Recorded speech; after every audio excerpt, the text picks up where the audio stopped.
Use my left hand this time instead of my right hand.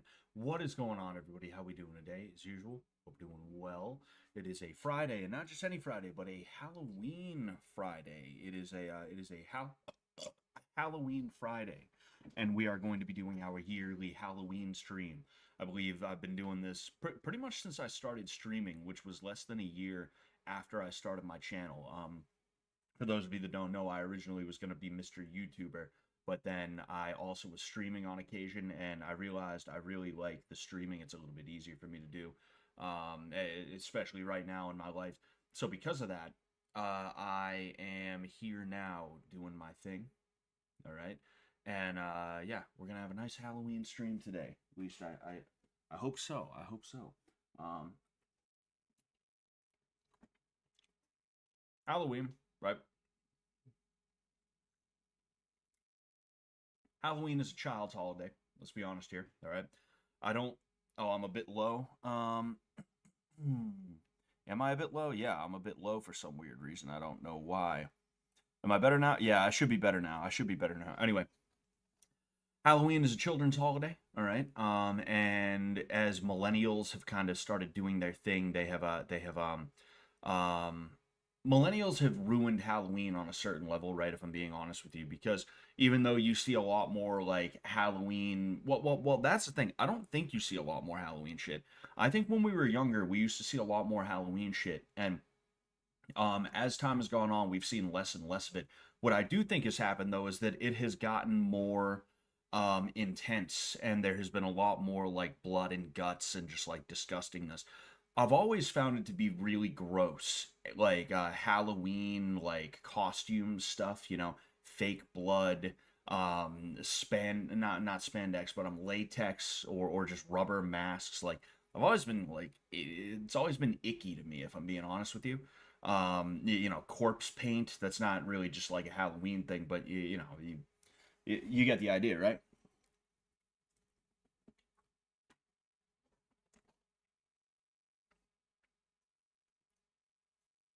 Sorry, I'm eating my dinner right now.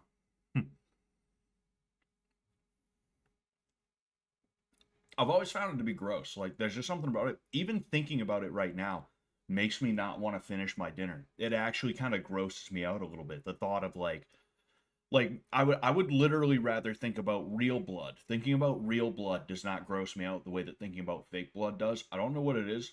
There's just something about the smell, the feel. Like that was something that for blood games a couple of summers ago, I decided to experiment, right? I figured I'd take some fake blood and I'd smear it across one of the vampire masks, and my face was on it at the time. And as soon as I went, I caught a giant chemical whiff of the fake blood, and I was just like, I was about to vomit in the vampire mask. It's just so gross to me, man. I'm eating a pizza. By the way, sorry, I'm if you guys haven't realized by now, I'm a little bit I'm a little bit I'm rushing to do like a couple of things at once. So because of that, I didn't do my usual thing and say hello to everybody. But um what is going on, Zach? What is going on, Cavalog, OP? What's going on, Heath Holloway? Hope we're all doing well tonight. But yeah, I'm munching on a frozen pizza because that is I guess you could say, tradition of mine. I used to get frozen pizzas on Halloween because all of the places that we would typically order out from were just like, they were like crazy packed. Every, like, you know, it's not like every single Halloween I like had like DiGiorno pizza or anything like that, but um, I do like DiGiorno pizzas. I think they're good. And because of that, when Halloween comes around, it's kind of like a tradition of mine that I have a DiGiorno pizza. You know, eat your candy, says Musta X1. Yeah, yeah, I probably should. I actually don't have any candy tonight. I went into Boston earlier today, and I went to a bakery and I got some sweets from there. So I don't have like candy or anything like that. But what I was saying about Halloween is it's meant to be a kid's holiday. And the unfortunate reality is people who are around my age and, a little bit older, they have taken Halloween and they have like destroyed it. I don't have a problem with like a Halloween party for adults or anything like that. I personally, I'm not a party guy myself, but like the best way that I could describe it is using the example of this ex-girlfriend of mine. She lives around the Salem, Massachusetts area. And I'll be honest with you, every now and again I get curious and I'm like, wonder what that idiot's up to. You know, it happens. Sometimes you're like, wonder what this idiot is up to, wonder what this chick is up to. Um, so I decided I would Google the name, her like screen name, if you will. She uses this screen name everywhere. And I see a Reddit post that she responded to. The Reddit post was in r/Salem, and it was talking about how there's way too many people walking around in like realistic looking blood and gore at like 4 or 5 p.m. on Halloween in Salem. This is supposed to be a festival for all ages, and Halloween is a kid's holiday in the first place. So, given that it's so early in the day, there's going to be tons of kids who are walking around, and if they round a corner and they see the clown from Terrifier or something like that, with all this fake blood on him and shit like that, that's going to be really, really damaging for a child's psyche. It's not going to be good for them.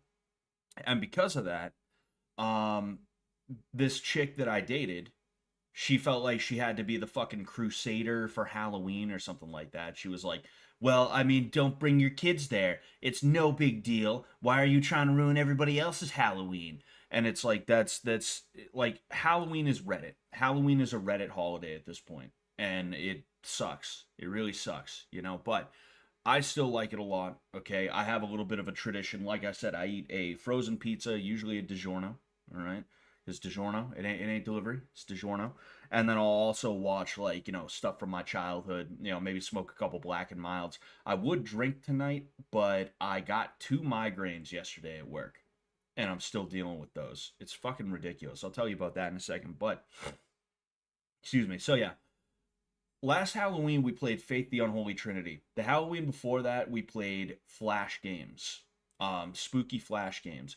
I don't have a specific game to play, if I'm being honest with you. I don't have a specific game to play this year, but I am about to finish off my first Morrowind playthrough. I'm thinking about finishing it off on screen for you guys. I'm about to fight Dagoth right? I'm pretty much like packed up, ready to go, like to Red Mountain and fuck his ass up. Um, so that's on the docket of things today. I know that's not like a Halloween specific thing, but I think it's cool, right? In addition to that, I also have a pumpkin that I might carve. We're going to be looking up the history of Halloween, specifically the Irish roots of Halloween.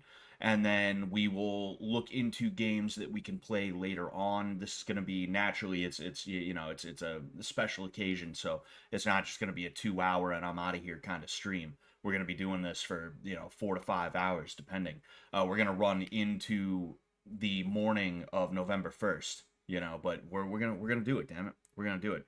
Dagoth fight, kind of creepy, not gonna lie. Yeah, and that's the thing, is like Dagoth in the sixth house is so clearly like demonic. There's it's so clearly like a demon coded, like, like root of evil coded kind of thing. And that's one of the reasons why I'm like, no, no, no. I don't think it's a bad idea to go through that. I don't think it's a bad idea to run through that with you guys.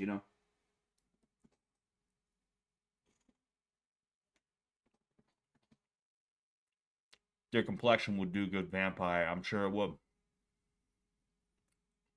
Halloween is an ancient festival for scaring off attacks and bad luck from the afterlife. The problem is it's a religious holiday co-opted and sold to children. Sorry. I mean,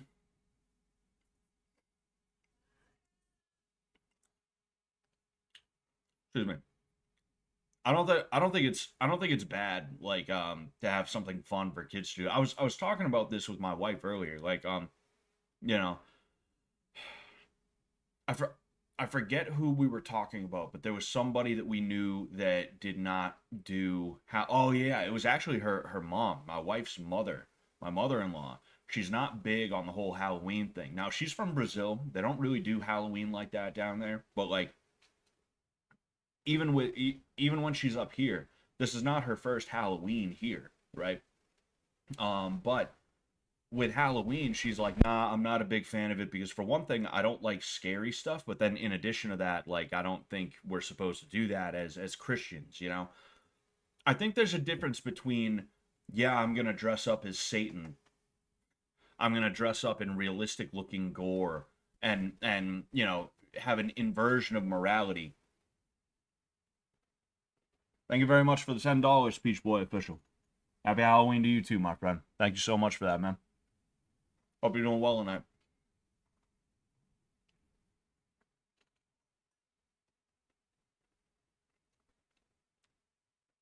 Anyway, like there's a huge difference between like dressing up as like Satan or dressing up and representing an inversion of Christian morality, right? And like being a Power Ranger, you know?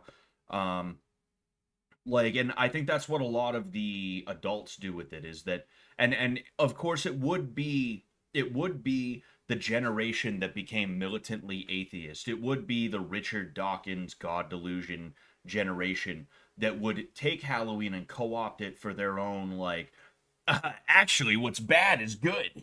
Yeah, that's right. Like it would be them to do that, you know. Oh, and by the way, excuse me, I would appreciate if you guys would like and share this stream. I'm actually going through a bit of a change right now with the way that I'm doing things. This is the first time in a long time that I am not streaming on Twitter. Usually I would stream on Twitter. Instead, what I'm doing is I'm streaming on Kick instead. So I have three streaming outlets, if you will, like I have had for a while. YouTube is the main one, and then instead of the backup or the other one being Twitch and Twitter, it's Twitch and Kick. You know, I figured I might as well start streaming on Kick because I think it's probably a little bit easier to gain traction there. Even if I never gain traction, even if nothing ever happens for me on Twitch, I think it's probably not a bad idea for me to take that shot and be like, whatever, let's go for it, you know? Um, Twitter is like trying to be a bunch of different things poorly, and one of the things that it's trying to be very poorly is a streaming platform. It's just not good as a streaming platform. You don't go on Twitter and think, yes, let me sit in front of this like one post forever watching it until it's done. You don't do that. You know, it's weird. One of the good things Elon did was spaces. Spaces were a good idea. But the way he did streaming, the way he implemented streaming was just no, you know. Anyway, I only heard a couple kids outside tonight, surprisingly quiet. Yeah, I'm really looking forward to when I have a house. That way I can hand out candy to kids. That is one thing I've been looking forward to is like you know, like Halloween night, get that first knock at the door like, "Oh, hey, it's a trick or treater," you know? I always used to look forward to that when I was a kid because like, you know, we'd be eating dinner and, you know, people would be knocking on our door and that first knock is like, "Oh, it's like it's go time." And we're all right, gear up. Like, "Hey, trick or treaters are out. We're finishing up dinner right now. We better get ready. We're about to start. We're about to go at it. We're about to go at it. You know." Um, but yeah. Sorry, I'm just looking around right now. Looking around. Scott has the most culturally insensitive costume ready for stream, but dropped it at the last second. That yep. Oh yeah. Um, sorry, just looking around. Uh, I have two chats up. One of them is just the YouTube chat. I used the YouTube Studio streaming widget to monitor the health of just the YouTube stream, and then I have the other my streaming thing Streamlabs. I have Streamlabs up too, and I'm like checking them out. You know, um,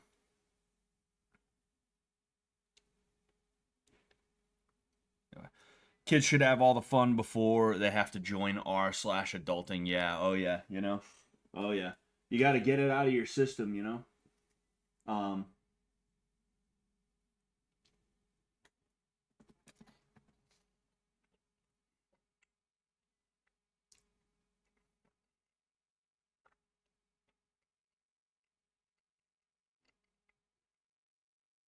Another thing you can do now on Twitter And I apologize for off to a slow start here. I'm just trying to get my bearings. I'm trying to kind of scarf down the rest of my pizza while also talking to you guys. But another thing I guess you can do is hype streams too. I don't know what that is. I don't know what it does. But if it'll help, I would appreciate if you guys would hype the stream. You see, like that's the thing I can't stand is like instead of just having an algorithm that works, they have to have like a shitty algorithm that is politically motivated, and then they have to have like a like system for the like system. They have to have a subscription system for the subscription system. It's not just subscribe and you'll get notified about stuff. No, it's subscribe and then you got to hit the bell. So you have to subscribe after you've subscribed. And then now it's okay, like the video. Hey guys, I would appreciate if you would like and share the video. And now instead of liking and sharing the video, they have this thing called hyping, which now I would assume does the same thing as liking and sharing a video. You know, it's just weird.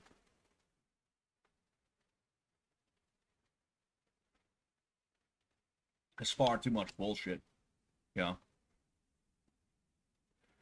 What's going on with John and Fish Tank? He's freaking out on X. I don't know, man. Fuck him. I stay out of drama. The best thing you can do is either not be aware of drama, or if you become aware of drama, just continue on and pretend like you have no fucking clue what's going on with anything at all, you know? I know a lot of shit that is being said all over social media right now, but why would I be sitting here like what's the point in me talking all about it, you know? Um it's not going to help me in any way. And I don't think it's going to help anybody else in any way. So like I'm gonna just keep my mouth shut and kind of we're in a weird, like, Fish Tank is in a weird state right now where Jet and Ben are definitely like they're MIA, not by accident. I know that they're probably just like, all right, let's not be on Twitter all the time and let's like get our shit together so we can have a full season for season 5, right? um yeah, but like it's just weird seeing all these Fish Tank adjacent people who are just like fucking not shutting up about each other and stuff like that, and like, don't get me wrong, I like tea. I like tea.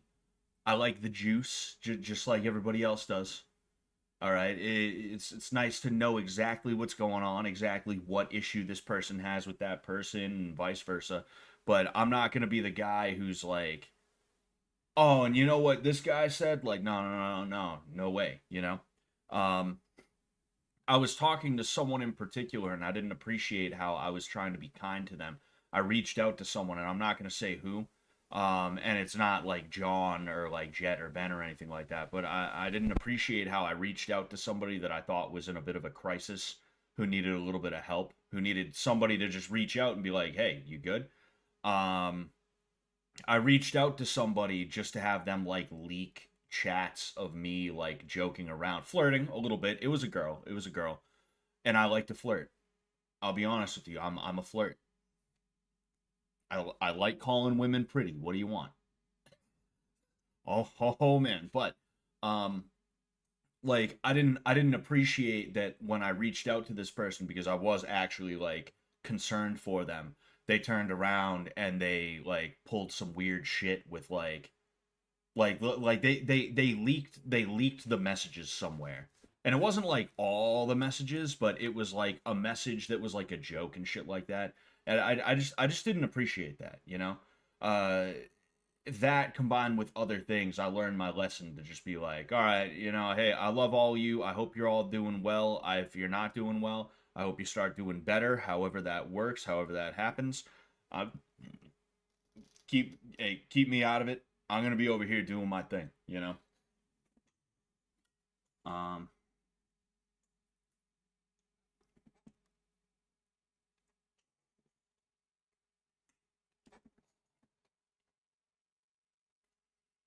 John is probably just promoting his own shit in his way, probably, honestly. Do you get some nice titty DMs? I mean, I'm not like flirting, like, hey, haha, it's just, I'll make a comment if I'm talking to someone.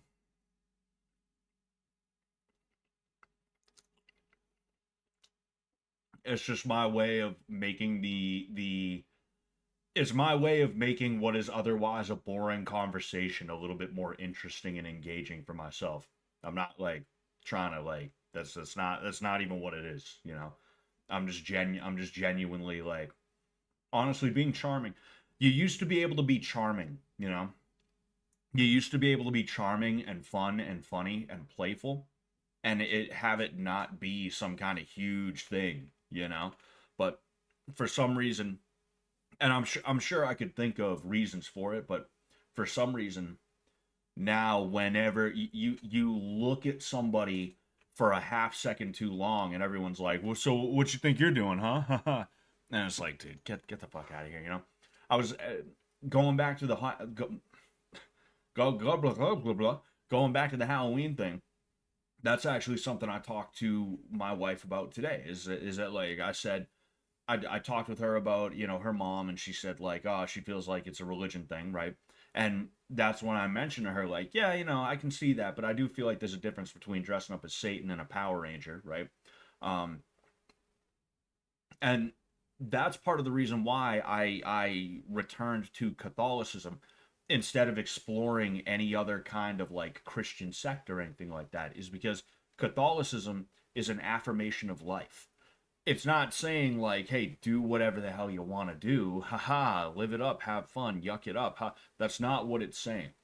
You have to rise above your base instinct. But um Catholicism, being a Catholic is not inherently like anti-fun. It's not inherently anti-playfulness or anything like that. And hey, I don't want to get into religious talks and stuff like that on that level.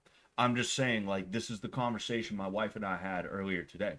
Um, One of the reasons why I didn't become a Buddhist is because in order to do the right thing as a Buddhist, you have to shave your head and go live in the mountains and never talk to a woman again. That's the only way you can really rise above it all and achieve enlightenment and all the Buddhism stuff, that they do. Um, what's it called? Um, Protestantism, right? There's a lot of Protestants. Protestantism is like a movement that has a bunch of different like smaller movements beneath it. So if I'm being fair, I can't even say it's 100% Protestantism. But one thing that a lot of people don't realize is that the people who set this country up, specifically in New England, they were absolutely no fun allowed motherfuckers. They banned every single holiday. They didn't believe in it, every single holiday, and the closest thing they had to a holiday was election day. The closest thing they had to a day that was like, oh boy, the holiday season around the corner, voting. That's the closest thing they had to it. And their celebration was one of making cake, and not like a good cake, like the kind of cake that if somebody showed up to your family party with it, everyone would be like, I ain't eating that fucking thing. What the hell did he bring that for? Um, that's why New England food culture is kind of bland, is because they believed that if you had food that had a little bit too much taste, it would drive you towards impurity and immorality. Like these are real things. A lot of people don't realize that's how New England was. And we have remnants of that in New England in the form of say blue laws, right? Blue laws have been loosened quite a bit over the years, but for a long time, a small example, but it's an example, you could not buy alcohol on Sundays. It just was not allowed, right? And there were certain other things over the years that were allowed. We're talking up until like the 1800s, like the mid 1800s, that you had people who were like this. And that's why they didn't like the Irish. It wasn't just that like, oh, the Pope of Rome. It was literally that they saw the Irish as like a threat to their no salt on their fucking food shit. Yeah, you know, not to be one of those white people don't season a chicken types, but it's true about the Puritans in New England. You know, um, I've had this bite of food in my mouth for the last like 5 fucking minutes, dude. It's so stupid, but um, like Christianity is life affirming. It's not degeneracy affirming. It's life affirming though, you know? Um we should look at the wide range of activities, the beauty, the gift that is life, the gift that is the world. Even if we got sent here because Eve fucked up and took the apple, we should look at it and say, wow, thank you, God, for all of this. Thank you for letting me experience this, you know? That's just the way I see it, you know?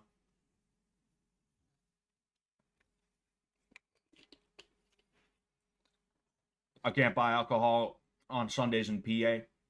Quakers. Quakers were very much like Puritans.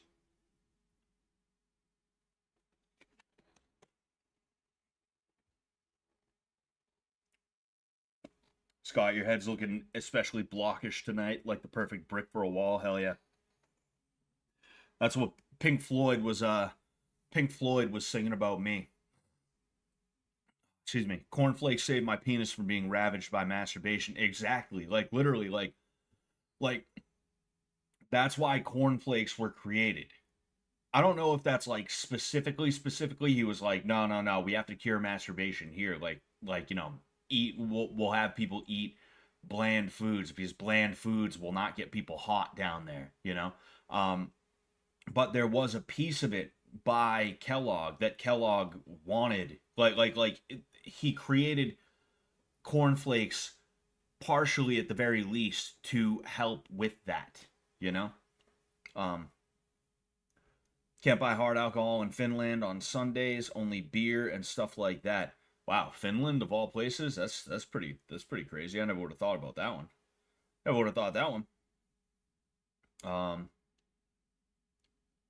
English speaking white folk didn't celebrate Christmas until the mid 1800s. Exactly, Ash Willify. Exactly, Um, man. But yeah, like I think I don't think we were put on this earth to like not explore the richness and the vastness of God's creation, That I'm not saying it's cool to sin. I'm not saying sin, be fucked up and all this shit. That's not what I'm saying at all. What I'm saying is I think that I don't think we're here just to be punished necessarily. We're here as a test in the first place. And not everything is constantly going to be a game of like, are you going to resist sin or not? Fun is not sin. That's partially how the Salem witch trials started. People will say it was like, there's a few. I went to Salem a few weeks ago, a couple weeks ago, and we went on a couple of different tours. And one of the tours, right?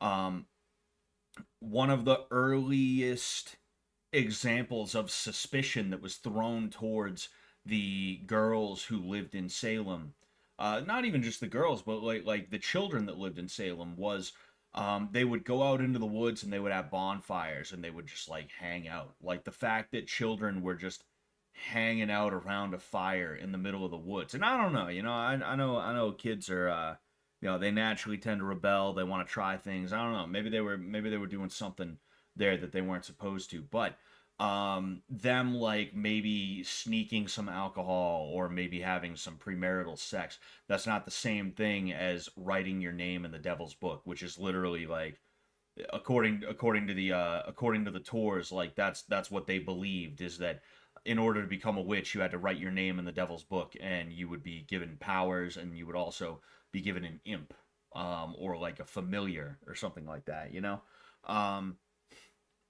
What was I gonna say? I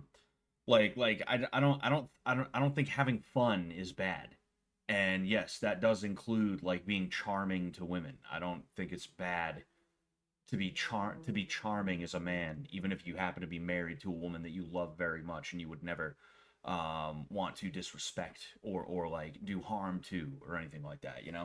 I'm gonna take like another another slice or two.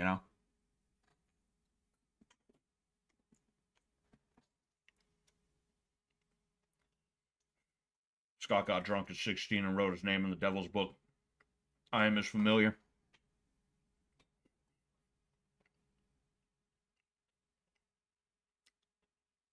He forgot and turned Catholic. Damn, that's what it is. I like to slice up a banana in my cornflakes. I never realized the irony until now. Yeah, yeah.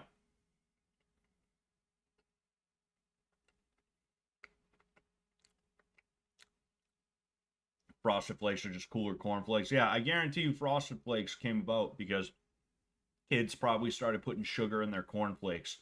Everybody probably started putting sugar in their cornflakes. And because of that, they were like, well, I mean, why don't we create something specific for that?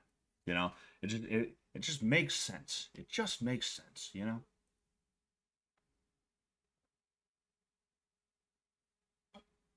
Oh, man.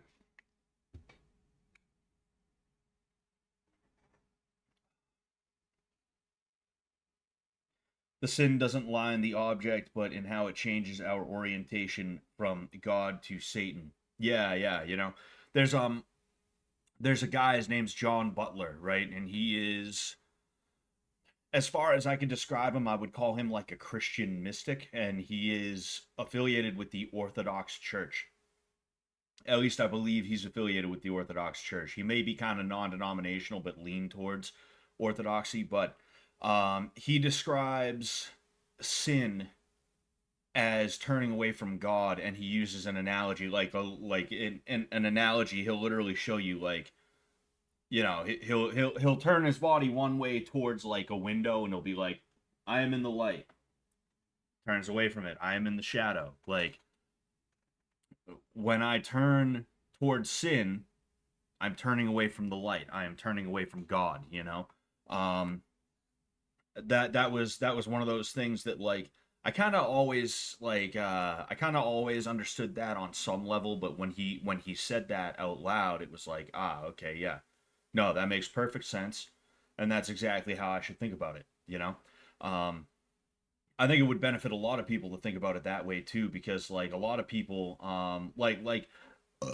excuse me, that was one of the things that came out, not came out, but that was one of the things that you used to hear like eighth graders say, is like, well, it only takes one sin to go to hell, so you might as well commit a million of them and go down there a legend.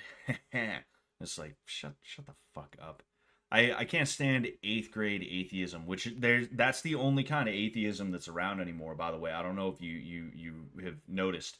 Um, the only kind of atheists that say anything ever under any circumstances are like Reddit eighth grader atheists and shit like that, you know? Um, Stone Cold Scott Austin. That's what I should have did. That's definitely what I should have did. Um, one moment.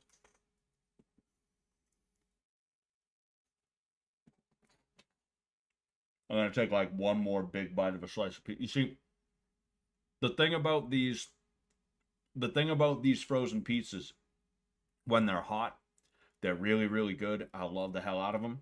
But when they start getting cold, forget about it. I feel like I'm eating rubber, you know? So I don't even know if I'm gonna like take a bite. I think I'm literally just gonna pick off some pepperonis.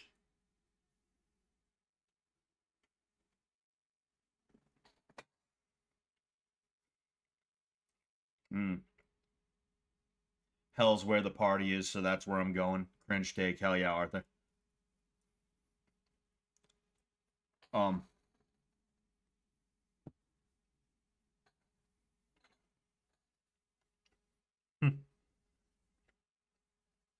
sorry, one moment. Un momento, por favor.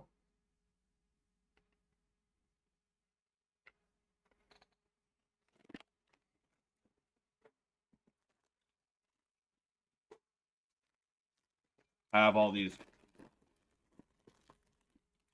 We had a Halloween party at my gym yesterday, and the guy who the guy who brought those in, he didn't want to take them home, so he was like, "Oh, you want some?" I was like, "Yeah, I'll take like a couple." I took like 2 bags. He saw me take 2 of them. He took like another 4 out, and he like threw them in with the other bags that I took. One of those situations. Anyway, Yeah, that's another thing I realized too is that like if you pay attention to how heaven is described in the Bible, you realize that like it's a physical place, you know? Maybe maybe not physical in the way that we think of a physical place, but like one of the things that I've always been kind of like nervous about is the idea of like because I used to be into spiritualism, right? I call it shithead spiritualism because it's very like non-denominational, and I don't just mean like denominational like Christianity denominational. I mean like um the guy that I used to listen to and just the guy that I used to listen to, he never talked about being a Hindu or a Buddhist or anything like that. You know, he would just talk about channeling his higher self. That was his channel name was Channel Higher Self. I used to listen to him every day. And there was one thing that I had, right? This little fear, I guess you could say, that like when we die, it's okay. We're going to find peace and harmony and happiness because we're going to be reunited with the higher self, with the one, the one consciousness. And it's like, so what? I'm going to be my consciousness like milk from a cow is going to be thrown into a vat with all the other milk from all the other cows, and I'm going to basically cease to exist, and I'm supposed to be thrilled about that. Like, fuck no. But if you pay attention to the Bible, it will actually like that's not what happens. You know, our souls continue to exist with the Creator, with God, for eternity. You know, um, but I didn't want to talk too much about this in the first place, right? I apologize if I apologize if we're not really keeping with the spooky, scary skeletons theme here. That's not what I that is not what I intended, of course. But we're gonna go ahead. We are going to start gearing up for it. So, I have a pumpkin that I'm gonna carve at some point. I'm gonna, you know what? Let's see if I can, let's see if I can make this work here. Let's see if I can make this work. Where's the fucking, yes, poll. Okay. So this is gonna be on YouTube. I don't think anybody from anywhere else is watching right now, but this is gonna be on YouTube.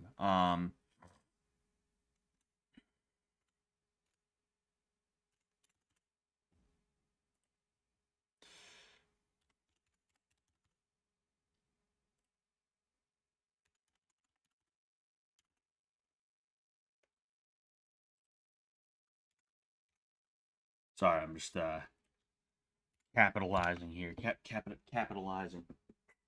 Capitalizing some things and some stuff. All right, so I'm starting a poll for people on YouTube, all 18 of you that are here right now. We're gonna go ahead and bang, start the poll. So I'm gonna give it like a minute or two. I'll keep shooting the shit with you guys in the meantime. But I wanna know what I should do first. Is it gonna be research Scottoween, right? Which is basically Irish Halloween, or I guess you could say Halloween is American Samhain, right? What is going on? Yes. Is it going to be carve a pumpkin or is it going to be Morrowind? Right now, we are a three-way tie right now. Oh, no, no, no, never mind, never mind. Nope, nope. We are not a three-way tie, at least not as of right now. We are a two-way tie between carve a pumpkin and Scottoween. Every year I learn a new way to pronounce that word. Scottoween, Samhain, Samhain. It's like I don't know. Scottoween for prone. Sauhin. Yeah. Thank you for that one, Cavalog, because that's the issue with my Irish, right? Is that I want to learn it and I'm learning it, but the easiest way to learn it is to kind of just like read like listen to YouTubers and to like to do translations of things on my own and remember or memorize things that way. And because of that, the pronunciations of these words can sometimes be a little bit skewed. They can be a little bit weird and shit like that. Salmon, yes, musta salmon. That's what it is. Why not both? We're gonna do both, Jankum Alchemist. You know, just not at the same time. Please, pumpkin. I mean, we'll go by whatever happens with this poll. Meaning, like, if Samhain, if Samhain happens first, Sohin, if that happens first, we'll go with that. All right, and then if like pumpkin is next, we'll go with that, and then we'll go with Morrowind or something like that. Um, the hard thing about Irish is if you learn it from someone in Cork, it won't sound quite the same as someone from Clare or another county. Yes, and that's an issue that I have had as well. Um, even just saying hello. I've heard like Jihitch, Jihit, Dia Do It. I've heard all of those from people who are from Ireland. So it's like, oh damn, what the hell? All right, so it's looking like we're gonna go ahead and we're going to get some Irish Halloween.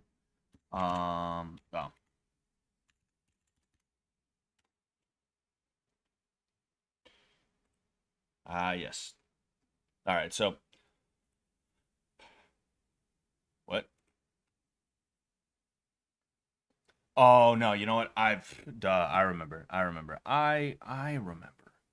I remember what it is. Give me one moment here.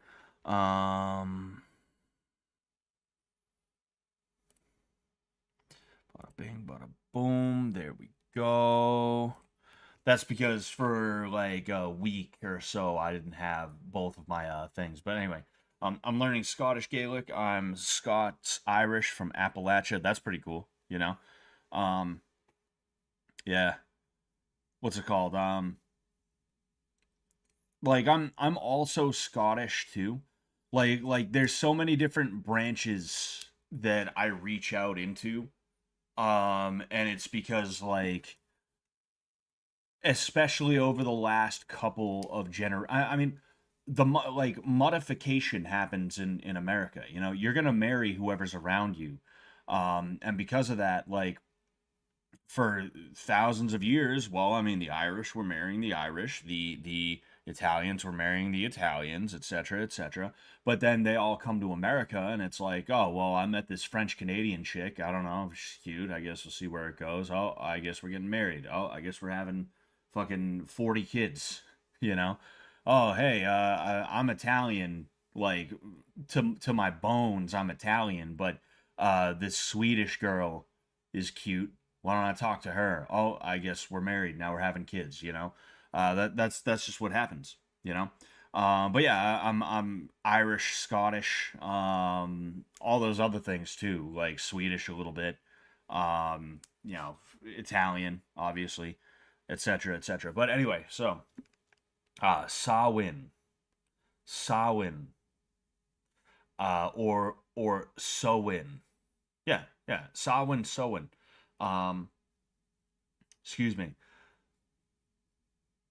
Jeez, all these like it confused me for a second. Or just Samhain, uh, in Manx, is a Gaelic festival on the 1st of November, marking the end of the harvest season and beginning of winter or the darker half of the year. It is also the Irish and Scottish Gaelic name for November. Ah, interesting. I never knew that one. Interesting. Interesting.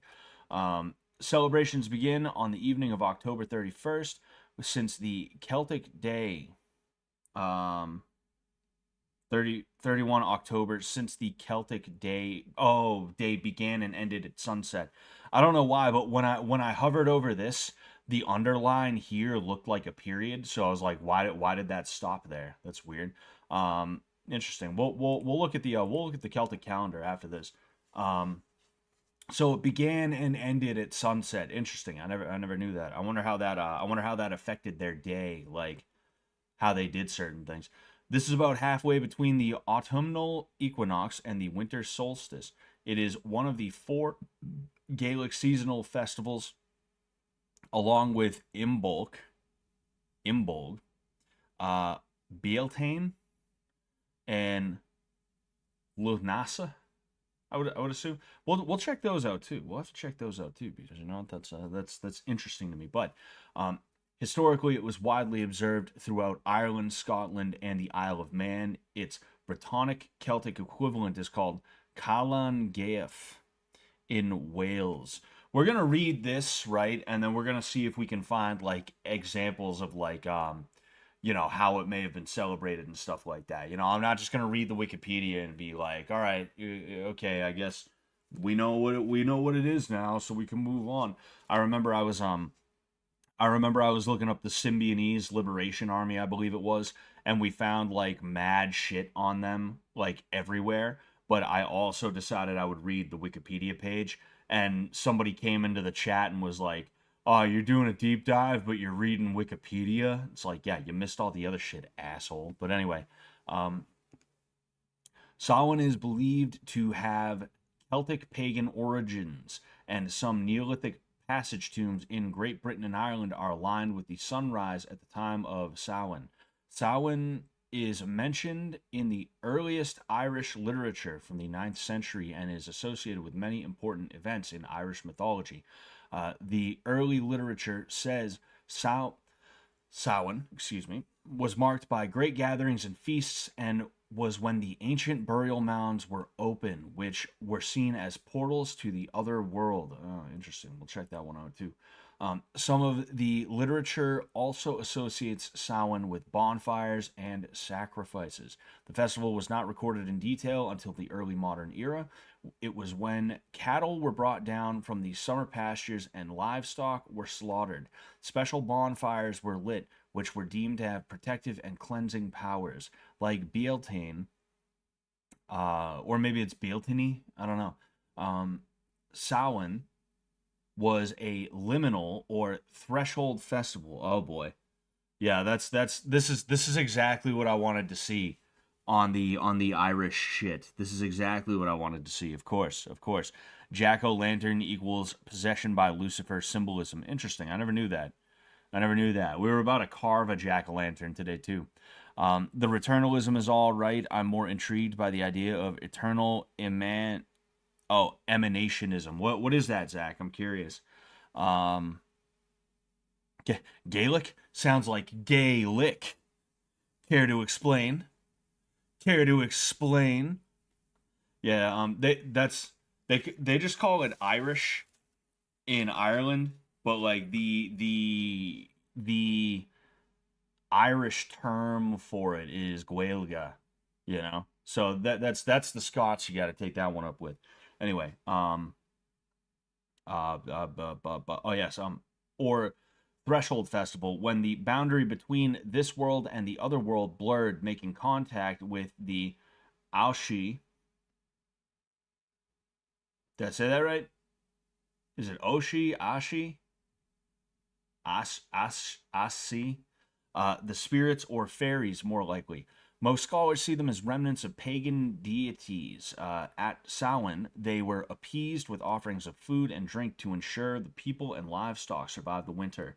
The souls of dead kin, were also thought to revisit their homes seeking hospitality, and a place was set at the table for them during a meal.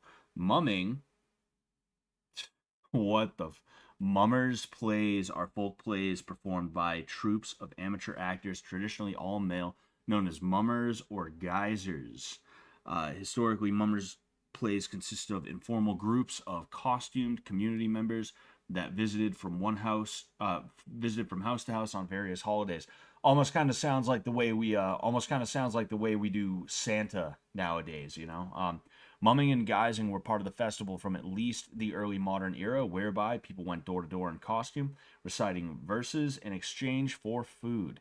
The costumes may have been a way of imitating and disguising oneself from the Aushi, divination, Again, exactly what I want to see. Looking up the Irish. Divination was also a big part of the festival and often involved nuts and apples. In the late 19th century, John Rice and James Fraser suggested it had been the Celtic New Year, but that is disputed. In the 9th century, the Western Church endorsed 1st of November as All Saints' Day, possibly due to the influence of Alcuin. Or Irish missionaries, and the 2nd November became All Souls Day. It is believed that Samhain and All Saints or All Souls influenced each other, and the modern Halloween. Most American Halloween traditions were inherited from Irish and Scottish immigrants. Folklorists have used the name Samhain to refer to Gaelic Halloween customs in the 19th century. Since the latter 20th century, Celtic neo-pagans and I can only imagine. I can only imagine how bad it smells to be around these people. And Wiccans, literally made up. Not even a thing. Literally made up. At the very least, you can look at these people and be like, okay, you're trying to be something that did exist at one point. Wicca is just not real in any way, shape, or form. Um, even if you were an atheist and you were like, oh well, none of it's real, like you could at least look at neo-paganism or Christianity or anything like that and be like, okay, there is a tradition here. Some fucking stupid frumpy bitch decided she wanted to pretend to be a witch and pretend like she was somehow fucking like in tune with nature or something like that. So she created Wicca. Have observed Samhain or something based on it as a religious holiday. Most of the Irish wisdom was pillaged by Britons who sought the ancestry of the French and Irish Celts.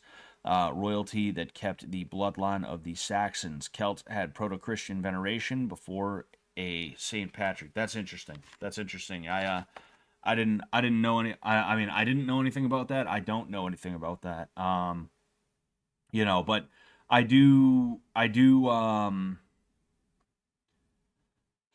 think there's a lot more to Ireland than a lot of people will like realize. Like a lot of people don't realize that if there was an ancient book that was translated to Latin, or if it was like preserved via like copying it in Latin, then it probably came from Ireland. If it was Greek, it was somewhere out east in Europe. I forget exactly where, but if it was Latin, then it was Irish. Like a lot of like you don't study any of the good places when it comes to the Middle Ages. Not that and the Middle Ages are another lie as well. Like the Middle Ages didn't exist. It was just an example of you know trade and other. I don't want to get too far into the weeds or anything like that, but the bottom line is like there's a lot of things that are lied about, and Ireland is one of those things. Or if it's not lied about, then at the very least, it's one of those things that people will they'll leave out of the history books or something like that. Like I remember us studying the Middle Ages, and we studied all about how, dude, they couldn't wipe their asses and blah blah blah. The white cave beast, wasn't wiping his own ass. He had to get taught how to shower by the moles.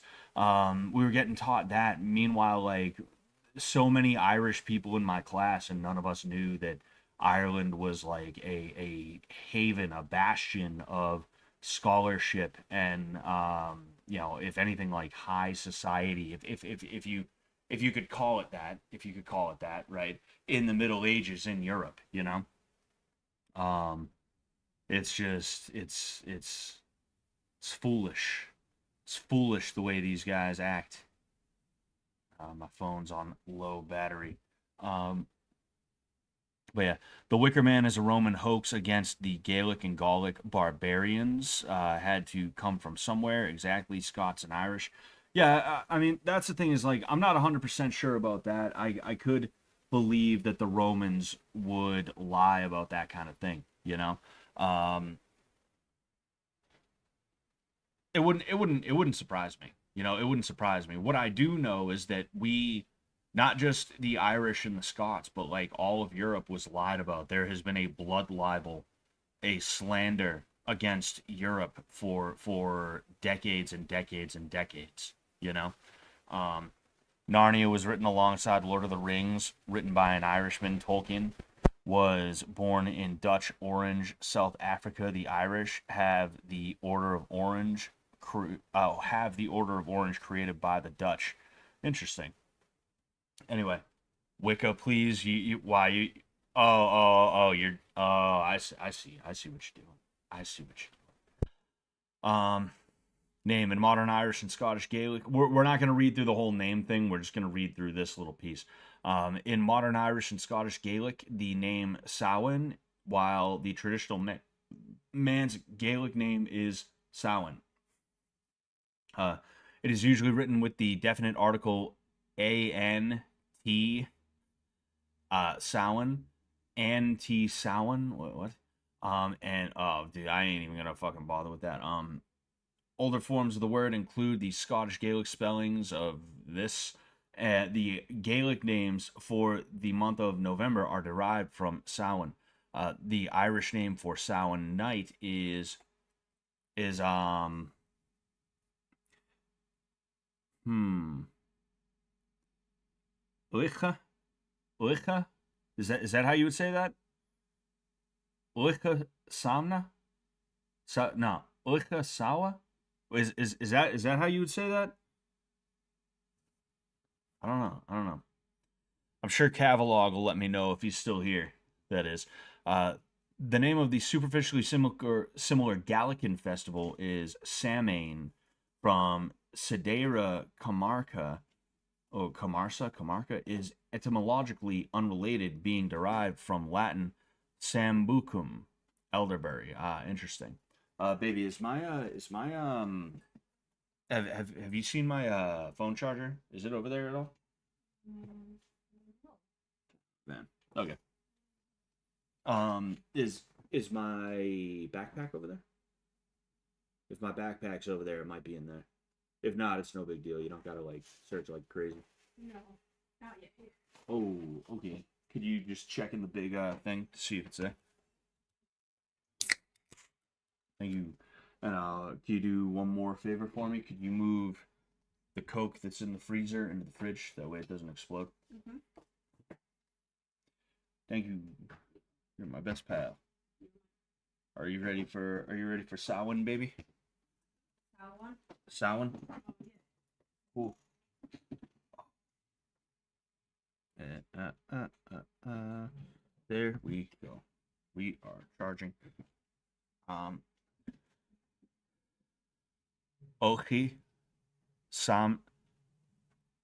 Interesting. Okay. All right. So, wow, that's quite a bit of I don't know if we're gonna read through the whole mythology thing. Irish mythology Irish mythology is a trip, and it's kind of a long. It can be a little tough sometimes. It can be a little tough. I don't know if we're gonna read through that. Anyway, origins. All right. Samhain or Samhain was the name of the festival or face. You see, this is what I was talking about a little while ago, right? I was talking a little while ago about how similar like all European languages, most European languages are. And when you think of the Irish, you typically don't think of the Italians. Or at the very least, when you think of the Celts, you don't think of the Romans outside of, oh yeah, those guys fought each other, didn't they? But I mean, I'm just curious, right? Latin to English. Actually, no, I'd rather just do translate.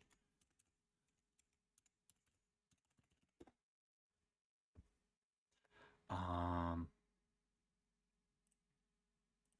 gotta get Latin. I'm just curious what the Latin word for party is, right? Or festival.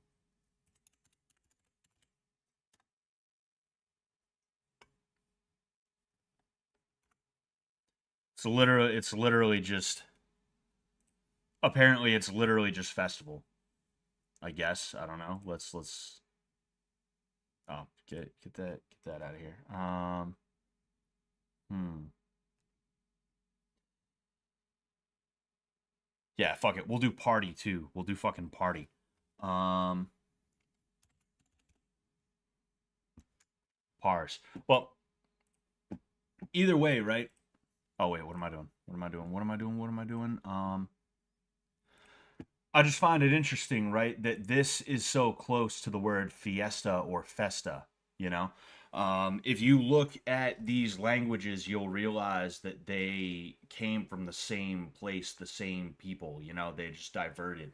And, these cultures are really brothers and sisters, they're cousins, aunts, uncles, cousins, and stuff like that. But anyway,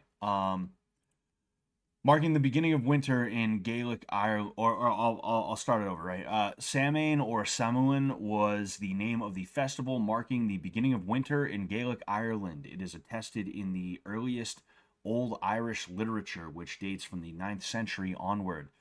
Samhain was one of 4 Gaelic seasonal festivals. We already kind of went over this, didn't we? We already went over this, though. Like literally, it even talks about some Neolithic passage tombs. It talks about that. So we'll skip over that, right? We'll go into the historic customs. Um, Good rabbit hole for this is the Wicker Man's coin.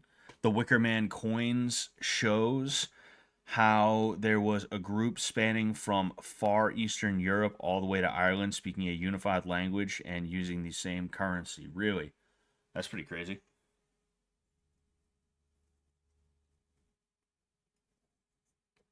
Oh, oh. Anyway, um, so historic customs. All right, Samhain was one of 4 main festivals of the Gaelic count. We It said this. It told us this like a fucking while ago. Marking the end of the harvest and the beginning of winter, Samhain customs are mentioned in several medieval texts. In Sergligi, so I couldn't even tell you about that. Con Coolin, or Cuculin's sickbed. I can read this. I couldn't tell you what the hell this is supposed to be said like. Holy fuck. It is sad. It is said. It is sad.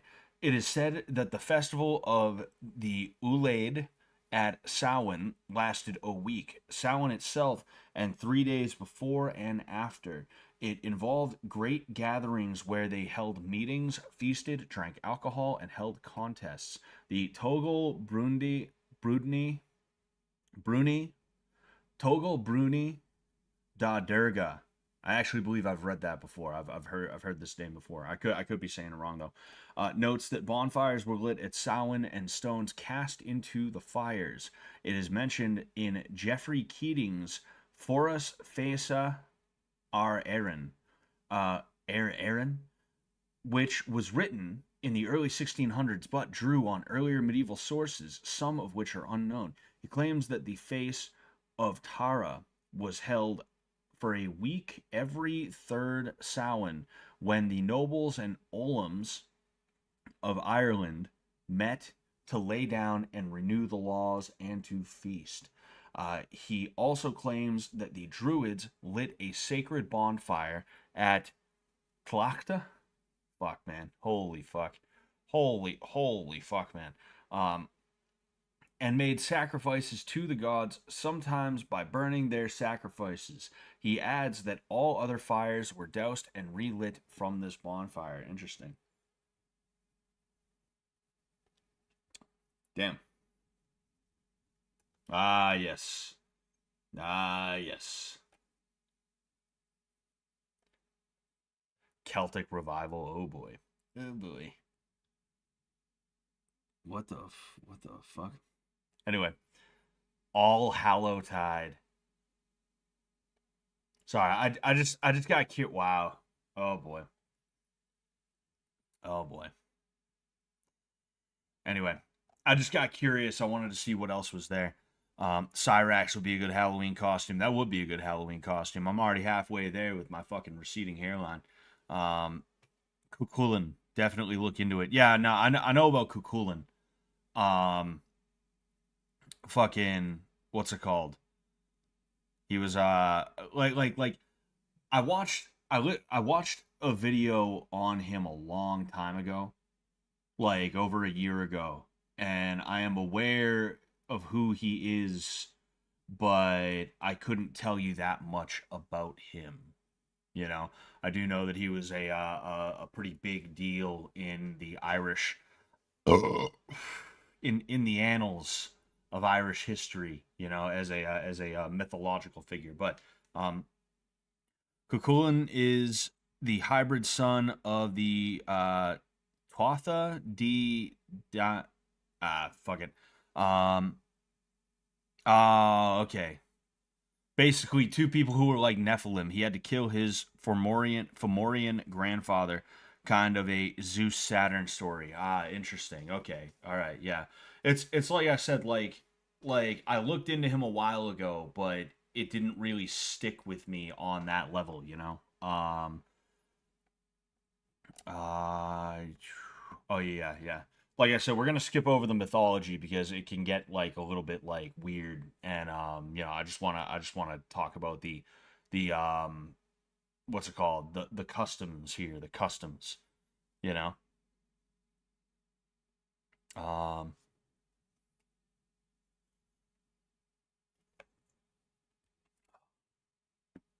anyway, so ritual bonfires like Bealtaine. Bonfires were lit on hilltops at Samhain, and there were rituals involving them. By the early modern era, they were most common in parts of the Scottish Highlands, on the Isle of Man, in North and Mid Wales, and in parts of Ulster. F. Marion McNeill says that they were formerly need fires. What is a need fire? A need fire is a kindled is a fire kindled by friction, which is lit in a ritual and used as a protective magic. Okay, all right. Moraine, plague, and witchcraft. Interesting. Um, but that this custom died out. Likewise, only certain kinds of wood were traditionally used, but later records show that many kinds of flammable material were burnt. It is suggested that the fires were a kind of imitative or sympathetic magic, mimicking the sun. Mimicking the sun to be sympathetic towards it. Hey, buddy, it must be tough. Must be tough burning all the time. Here. Um, Mimicking the sun, helping the powers of growth, and holding back the decay and darkness of winter. They may also have served to symbolically burn up and destroy all harmful influences. Accounts from the 18th and 19th centuries suggest that the fires, smoke, and ashes were deemed to have protective and cleansing powers. You see, I feel like this thing likes to repeat itself quite a bit. You know, in the 19th century, Moray boys asked for bonfire fuel from each house in the village. When the fire was lit, one after another of the youths laid himself down on the ground as near to the fire as possible so as to not be burned, and in such a position to let the smoke roll over him. The others ran through the smoke and jumped over him. When the bonfire burnt, they scattered the ashes, vying for who should scatter them most. In some areas, two bonfires would be built side by side, and people, sometimes with their livestock, would walk between them as a cleansing ritual. The bones of slaughtered cattle were said to have been cast upon the bonfires. And you know what? This is not the first time here that we've seen an example or some kind of claim of people going door to door being like, "Yo, can I get something?" You know, there was some people were doing some kind of actually it's the mumming and guising thing. People were doing the mumming and guising, and they were doing it for food. And these kids are going door to door like, "Hey, you got anything we can burn?" I think that's interesting. I think that's interesting, you know. Um, Tuatha De Danann were Aryan. Fomorians were monster, some tall, some dwarves, mixed bag. Maybe a clue is Fomorian. Hybrids of Phoenicians and Moors. Interesting. This sounds like a Scotty Rockers meetup. It is a Scotty Rockers meetup, sir. It's a Scotty Rockers Halloween, ladies and gentlemen. Meanwhile, what were the civilized Romans doing? Yeah. Oh man. Um I don't know if you can hear it on the stream, but 2 summers ago now at this point, geez, where does the time go? It was after Bitch Tank ended. Greg was going around Boston, and me, him, and a couple other dudes. You know, JC from the chat is one of them. We were hanging out in Boston, and we went to this Italian festival that we just happened to bump into. We didn't know it was going to be that night. We just kind of like rounded a corner, and oh, well, like here it is, I guess. Shit. And I talked, excuse me, I talked to this dude who was from Napoli. He was Neapolitan, and oh geez, and we were just shooting the shit a little bit, and I told him, for one thing, I'm Italian, but I'm also Irish, and I said, yeah, like, it's funny because I have Roman and Celt blood in me, and he didn't understand it right away, and I was like, I've he was like, oh, like, I've I'm fucking up the story. I'm fucking up the story, my bad. But basically, I explained to him that the Romans and the Celts fought each other, and the Celts got pushed into Ireland, and that's why Ireland ended up the way that it was. And he literally was like, "Oh, sorry." It's like, dude, I think it's all good. I think it's fine, man. I think we're fine. Oh fuck, man. Shit. I got 2 migraines at work yesterday, back to back. And I mean, like, literally back to back. Like, I got the aura. I hid somewhere, I laid down. And then once the aura from the first one went away, I get up and I start trying to look around. I start trying to move around. And I notice there's another aura starting to form. So it was like just start, stop, start, stop. And because of that, my head is absolutely fucked up. Um, Iberia holds the keys to when those cultures merge, the Etruscans and others. Yeah, yeah. I mean, even like depending on who you talk to, Iberia is where the Irish came from in the first place. Yeah, or at the very least, the Gaels. They set sail from Iberia to Ireland, to the Isle.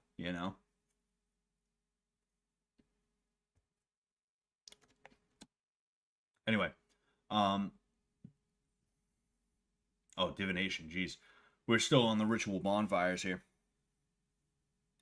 Um, People took the flames from the bonfires back home during the 19th century in parts of Scotland. Torches of burning fir or turf were carried sunwise. What is sunwise supposed to be? Oh, clockwise. Um, Around homes and fields to protect them. In some places, people doused their hearth fires. Hearth. How do you say that? Hearth or hearth? For me, it's whichever comes out first. Uh, Hearth fires on Samhain night. Each family then solemnly relit its hearth from the communal bonfire, thus bonding the community. The 17th century writer Geoffrey Keating claimed that this was an ancient tradition instituted by the Druids. Dousing the old fire and bringing in the new may have been a way of banishing evil, which was part of New Year's festivals in many countries. Interesting. Space Dearth says heart. So is your name Space Dearth or Space Darth then in that case? I'm interested. I'm interested. The Sig rune for the SS used to be called the Soul Willow, the Sun, the Sun Wheel rune. Um, there was I think it was just the Germans who called it the Sonnenrad. I think um The the Sig rune for the SS.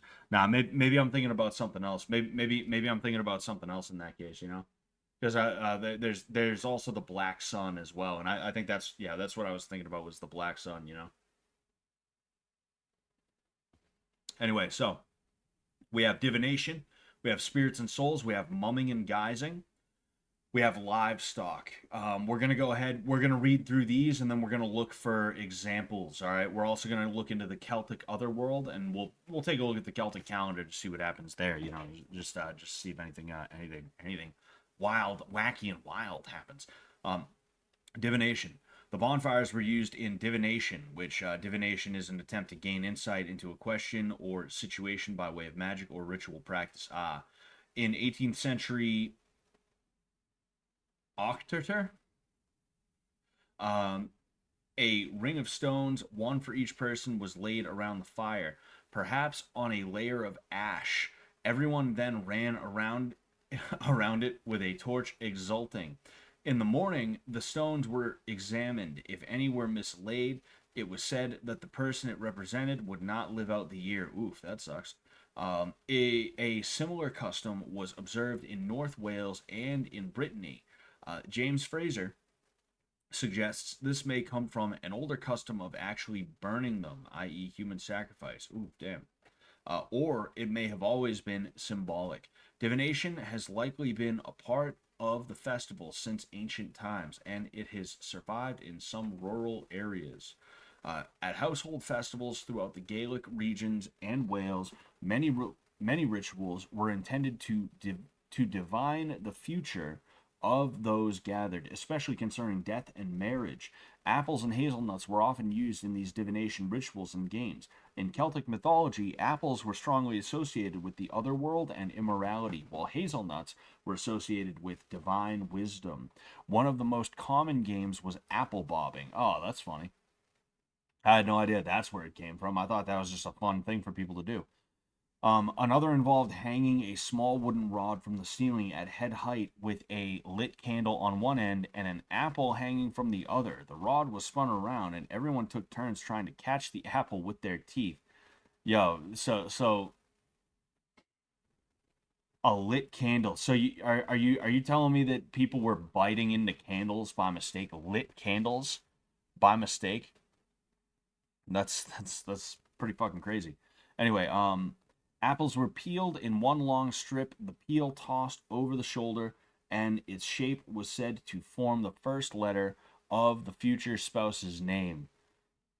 That's got to be the dumbest shit when you throw the apple peel over your head and it's shaped like nothing. It's just shaped like an apple peel that got thrown. Two hazelnuts were roasted near a fire, one named for the person roasting them, and the other for the person they desired. If the nuts jumped away from the heat, it was a bad sign. But if the nuts roasted quietly, it foretold an excellent match. Items were hidden in food, usually a cake, barmbrack, cranacan, cranacan. Jeez Louise, champ. Champ is an Irish dish of mashed potatoes with scallions, butter, and milk. So are you fucking mashed potatoes then? Sowens, uh, and portions of it served out at random. A person's future was foretold by the item they happened to find. For example, a ring meant marriage, and a coin meant wealth. A salty oatmeal bannock was baked. The person ate it in 3 bites and then went to bed in silence without anything to drink. This was said to result in a dream in which their future spouse offers them a drink to quench their thirst. Egg whites were dropped in water, and the shapes foretold the number of your future children. Young people would also chase crows and divine some of these things uh, from the number of birds or direction they flew. Some of these are pretty funny. Like that sounds like the most Irish thing that I've ever heard. Is like, here, I'm gonna hand you some potatoes, and that's how you're gonna know who your spouse is gonna be. Um, anyway, spirits and souls. Samhain was seen as a liminal time when the boundary between this world and the other world could more easily be crossed. This meant the Asi, you see, here we go with that word again. The spirits or fairies could more easily come into our world. Many scholars see the Asi. Again, this is one of those things I'm going to say it 5 different ways. It's just going to happen. Um, as remnants of pagan gods and nature spirits. At Samhain, it was believed that the Ausi uh, needed to be propitiated. Propitiated? The act of appeasing or making well okay. To ensure that the people and their livestock survived the winter. Offerings of food and drink would be left outside for the Ausi, and portions of the crops might be left in the ground for them. One custom describing as a blatant example of a pagan rite surviving into the Christian epoch, um, was recorded in the Outer Hybrides, and Iona in the 17th century. On the night of 31st of October, fishermen and their families would go down to the shore. One man would wade into the water up to his waist, where he would pour out a cup of ale and ask Shoni, whom he called God of the Sea, to bestow on them a good catch. The custom was ended in the 1670s after a campaign by ministers, but the ceremony shifted to the springtime and survived until the early 19th century. People also took special care to not offend the Aussie and sought to ward off anyone out to cause mischief. They stayed near to home, or if forced to walk in the darkness, turned their clothing inside out or carried iron or salt to keep them at bay. In southern Ireland, it was customary on Samhain to weave a small cross of sticks and straw called a partial, basically, which was similar to the Brigid's cross and God's eye.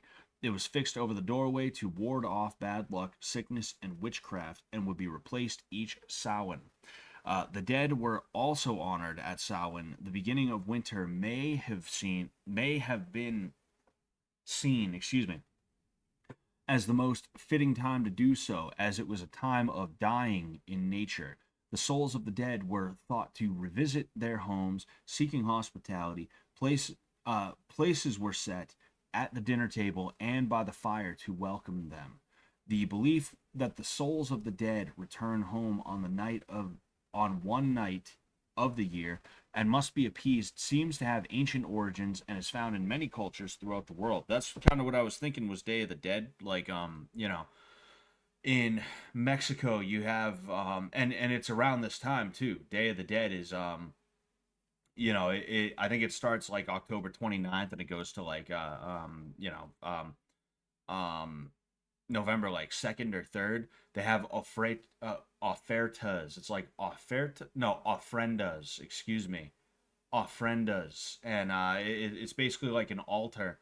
And the idea is that like your dead ancestors are going to come back and they're going to visit you. So, you leave a little bit of food there, and you give them a place to kind of hang out and stuff like that, and you can go there and say hello. That's kind of the idea of Day of the Dead, Dia de los Muertes in or Muertes, whichever, in Mexico, in Mexico.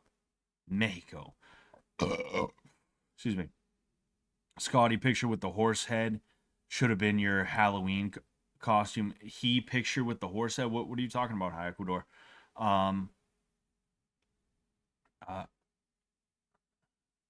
Dearth isn't Earth. English isn't very consistent, is it? Yeah, I guess not.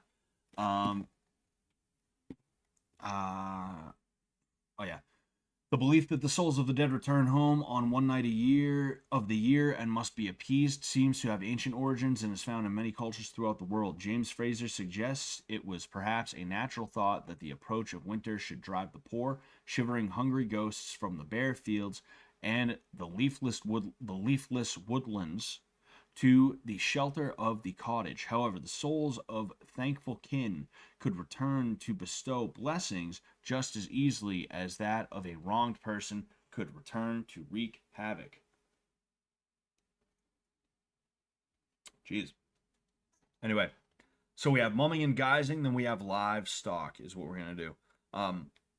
Potatoes came to Europe in the mid 1500s when Spanish conquistadors brought them back from South America. They were first cultivated in Spain around 1570 and spread from there. Black Irish spreading. Um, Potatoes were used to cause soil depletion and switched the farming methods so they could drive out the Irish and send them packing for America. I never knew that piece. I knew potatoes were not native to Europe. I knew that one. Oh, excuse me. But I never knew that about the whole I never knew that piece about them trying to deplete the soil so that it can't be farmed on. Um Mumming and guising. Here we go. So, in some areas, mumming and guising were part of Samhain. It was first recorded in the 16th century Scotland and later in parts of Ireland, Man, and Wales. People went from house to house in costume or disguise, usually reciting songs or verses in exchange for food, like trick or treat, smell my feet type shit. Uh, it may have evolved from a tradition where people impersonated the Aoshi. I see what I'm talking about. Or souls of the dead and received offerings on their behalf. Impersonating these spirits or souls was also believed to protect oneself from them. S.B. Peddle suggests the geysers personify the old spirits of the winter who demanded reward in exchange for good fortune. McNeil suggests that the ancient festival included people in masks or costume representing these spirits, and that the modern custom, came from this. In Ireland, costumes were sometimes worn by those who went about before nightfall collecting for a Samhain feast. Uh, a merry a merry lud was a wassailing folk custom in South Wales. Interesting. Anyway, uh, in Scotland, young men went house to house with masked, veiled, painted, and blackened faces, often threatening to do mischief if they were not welcomed. This was common in the 16th century in the Scottish countryside and persisted into the 20th. Interesting. It's cool to see things that persist into the 20th century, even if it's like the early 20th century. It's like, oh man, that's only like 100 years ago. But um, it is suggested that the blackened faces came from using the bonfire's ashes for protection. In Ireland in the late 18th century, peasants carrying sticks went house to house on Samhain, beating the fuck out of everybody. Now, collecting food for the feast. Charles Valancy probably is how you say that, wrote that they demanded this in the name of Saint Colmcille, I would assume, asking people to lay aside the fatted calf and to bring forth the black sheep. In parts of southern Ireland during the 19th century, the geysers included a hobby horse. Uh oh. Uh oh. Uh oh. Known as Lair Van, or White Mare. A man covered in a white sheet and carrying a decorated horse skull would leap around. Would lead around a group of youths blowing on cow horns from farm to farm. At each, they recited verses, some of which savored strongly of paganism. And the farmer was expected to donate food. By doing so, he could expect good fortune, from the Muck Allah. Not doing so would bring misfortune. This is akin to the Mary Lwyd Grey Mare procession in Wales, which takes place at midwinter. In Wales, the white horse is often seen as an omen of death. Oh no. Elsewhere in Europe, costumes, mumming, and hobby horses were part of other yearly festivals. However, in the Celtic speaking regions, they were particularly appropriate to a night upon which supernatural beings were said to be abroad and could be imitated or warded off by human wanderers. Excuse me. Um, Hutton writes, when imitating malignant spirits, it was a very short step from guising to playing pranks. Playing pranks at Samhain is recorded in the Scottish Highlands as far back as 1736 and was also common in Ireland, which led to Samhain being nicknamed Mischief Night in some parts. Wearing costumes at Halloween spread to England in the 20th century, as did the custom of playing pranks, though there had been mumming at other festivals. At the time of mass transatlantic Irish and Scottish immigration, which popularized Halloween in North America, jeez, I'm fuck, I'm having a hard time reading this. I don't know if you guys notice. I usually read a little bit more fluidly and stuff like that, but I'm having a bit of a hard time because I walked around Boston all fucking day today, and then I came home and then like I started doing this after I made my dinner. So I'm a little drained, if I'm being honest with you. Um anywho, at the time of the transatlantic Irish and Scottish immigration, which popularized Halloween in North America, Halloween in Ireland and Scotland had a strong tradition of guising and pranks. Trick or treating may have come from the custom of going door to door collecting food for Samhain feasts, fuel for Samhain bonfires, or offerings for the Aussie,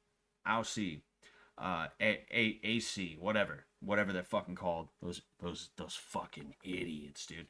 Alternatively, it may have come from the All Hallowtide custom of collecting soul cakes. What the fuck is a soul cake? Well, you know what? We'll check that one out.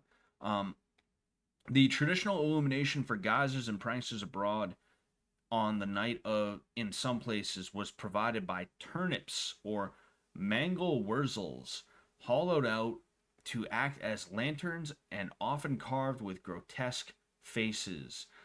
They were also set on windowsills by those who made them. Oh, by those who made them, the lanterns were variously said to represent the spirits of supernatural beings or were used to ward off evil spirits. Uh, these were common in parts of Ireland and Scottish Highlands in the 19th century. They were also found in Somerset. See Punky Night. Oh boy. Punky Night. The last Thursday of October in Somerset, children will march around with a punky, that is a jack-o'-lantern, traditionally made from mangelwurzel, singing the following song. All right, okay, all right. We'll check that one out. In the 20th century, they spread to other parts of Britain and became generally known as jack-o'-lanterns. Okay. Livestock.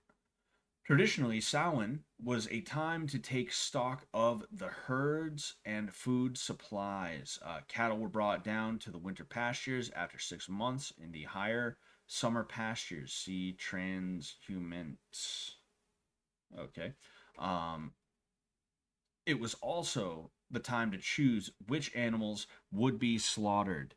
The custom is still observed by many who farm and raise livestock.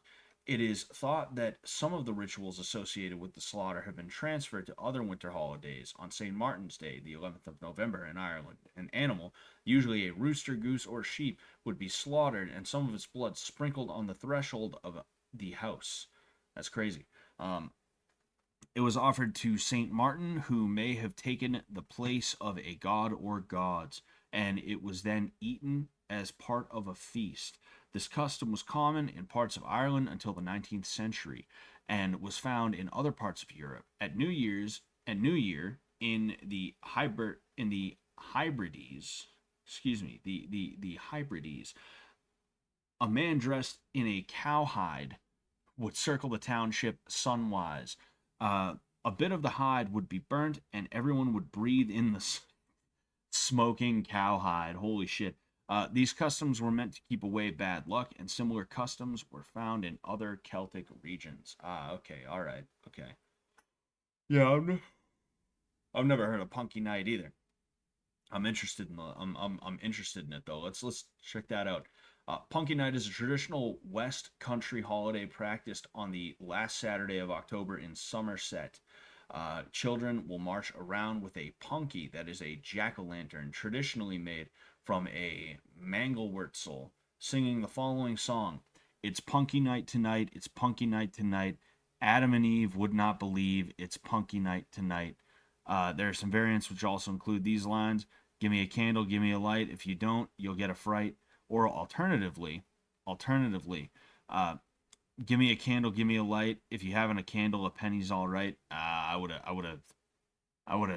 been mine. I would have been like, yo, if you don't got that, give me some cash or something. As Cooper and Sullivan, 1994, explain, this relates to the tradition of children would to the tradition of children would begging for candles on this night and threaten people who refuse to give them anything, compared to the custom trick or treat. Uh, oh man.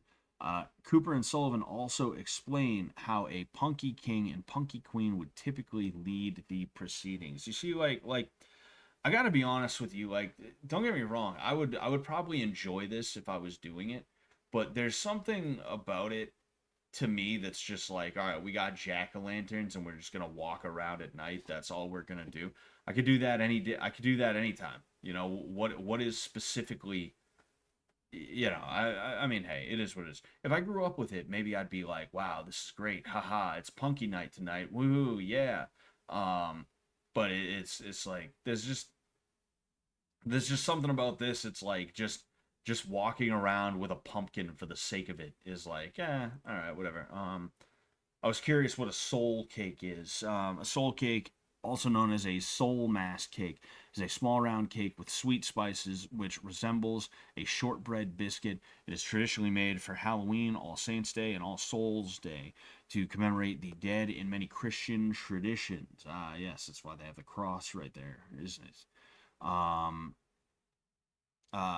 The cakes, often simply referred to as souls, are given out to soulers, mainly consisting of children and the poor, who go from door to door during the days of All Hallow Tide. You see, this is kind of what I was looking for. All Hallow Tide, All Saints Tide, or Hallowmas season is the Western Christian season encompassing the Triduum of All Saints Eve, Halloween, All Saints Day, All Hallows, and All Souls Day. Ah, okay, all right. So we are literally in the middle of All Hallowtide right now, or All Hallowtide, all Hallowtide. However you would say this when it's all one word. That's interesting. I had no idea about that. Um, the fact that the Wikipedia page is this broken shows how the Israel Wikipedia managers don't know or care about Irish history. Pretty much. Pretty much, Like one of the things I really dislike about Wikipedia is that there's like not every band that has ever existed needs a Wikipedia page. I'm sorry to say, but like I don't care that back in the 90s this band was like all right. Like they were well liked among their DIY hardcore scene. I don't give a fuck that they had like 40 fans that would go to their shows and start pit beefs with people who just came out to have a good time and try and crowd kill people. I don't give a fuck. I don't think everyone who has ever picked up a guitar needs a Wikipedia page, for one thing. But then in addition to that, like, yeah, it's pretty obvious Wikipedia is busted in multiple ways for multiple reasons. One of the big ones being that type of shit. It's pretty obvious, you know. Uh, Surprised the Misfits didn't do the Punky Night song. Honestly, that's pretty surprising too. Now that I think about that, that would be right up their alley. They would either make it a full on song and they would develop the song out more, or they would have a song about Punky Night and that would be the bridge. Is like they start oh well, I guess I exit out of it, but that would be the bridge. Is the "It's Punky Night tonight." connects to Eastern Orthodox communion Eucharist. They bake sourdoughs instead of wafers. Ah, I never knew about the I never knew about that with the Eastern Orthodox thing. Interesting. Interesting. I had no idea. Uh, People used to criticize Wikipedia because anyone could edit it, but that also means more scrutiny, to be fair. Yeah, like anyone can edit it, but like um you need references, you know? Like people would say Wikipedia is not a source, and it's like, well, Wikipedia lists its sources, you know? I just think academia is impotent, and it creates impotent thinkers and impotent doers, where like everything you do and say has to have a source. And that's part of the reason why we are in the predicament that we're in with the internet, where you can't say a fucking damn thing about anything without some asshole trying to be like, source? Do you have a source for that? How do you know the sky is blue though? What expert told you that? Did you get an expert opinion? Are you an expert on it? Well, I'm gonna need to see a source there, Bucko. You know. Um, I'll never forgive the internet for doing that. You know. Excuse me. Jeez. Um, they approve almost no edits en masse. Yeah, yeah, yeah. Um,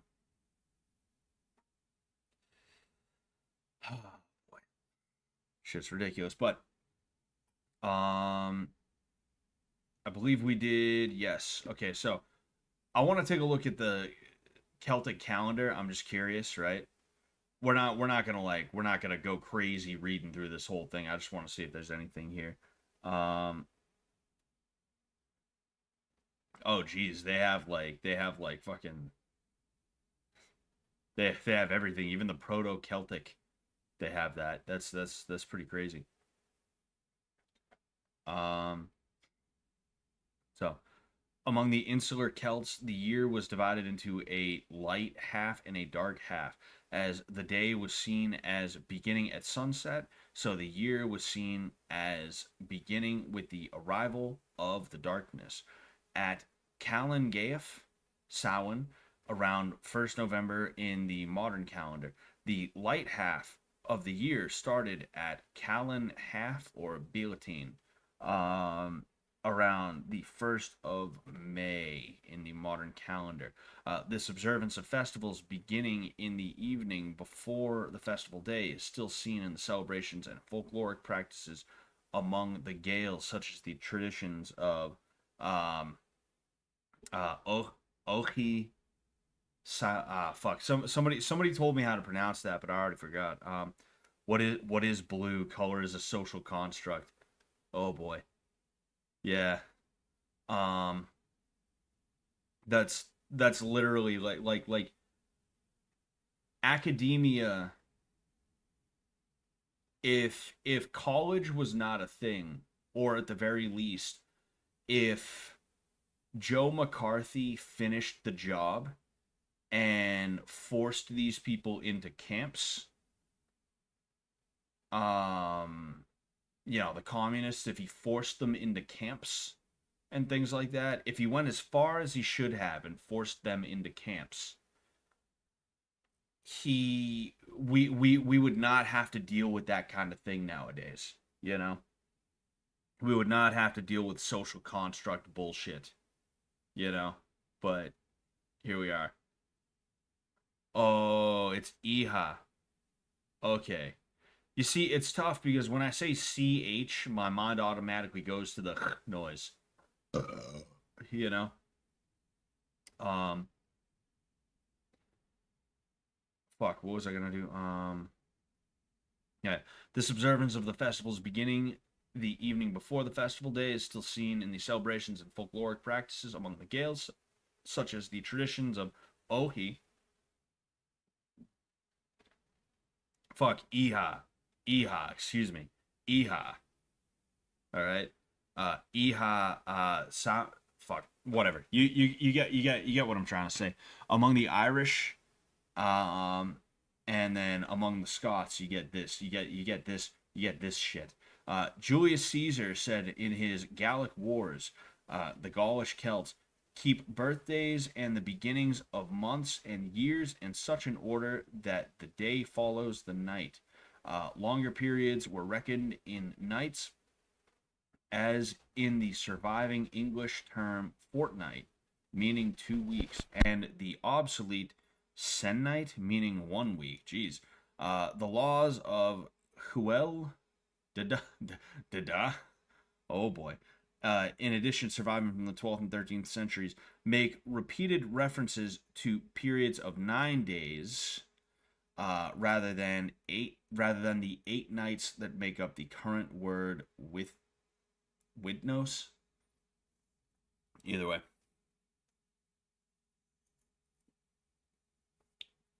Iha Hauna. Oh boy. Yeah, like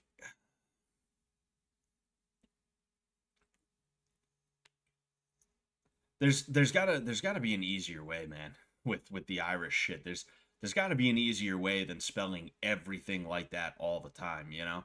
There's gotta be a phonic, like if they haven't already, they really need to work on making like a phonic sort of like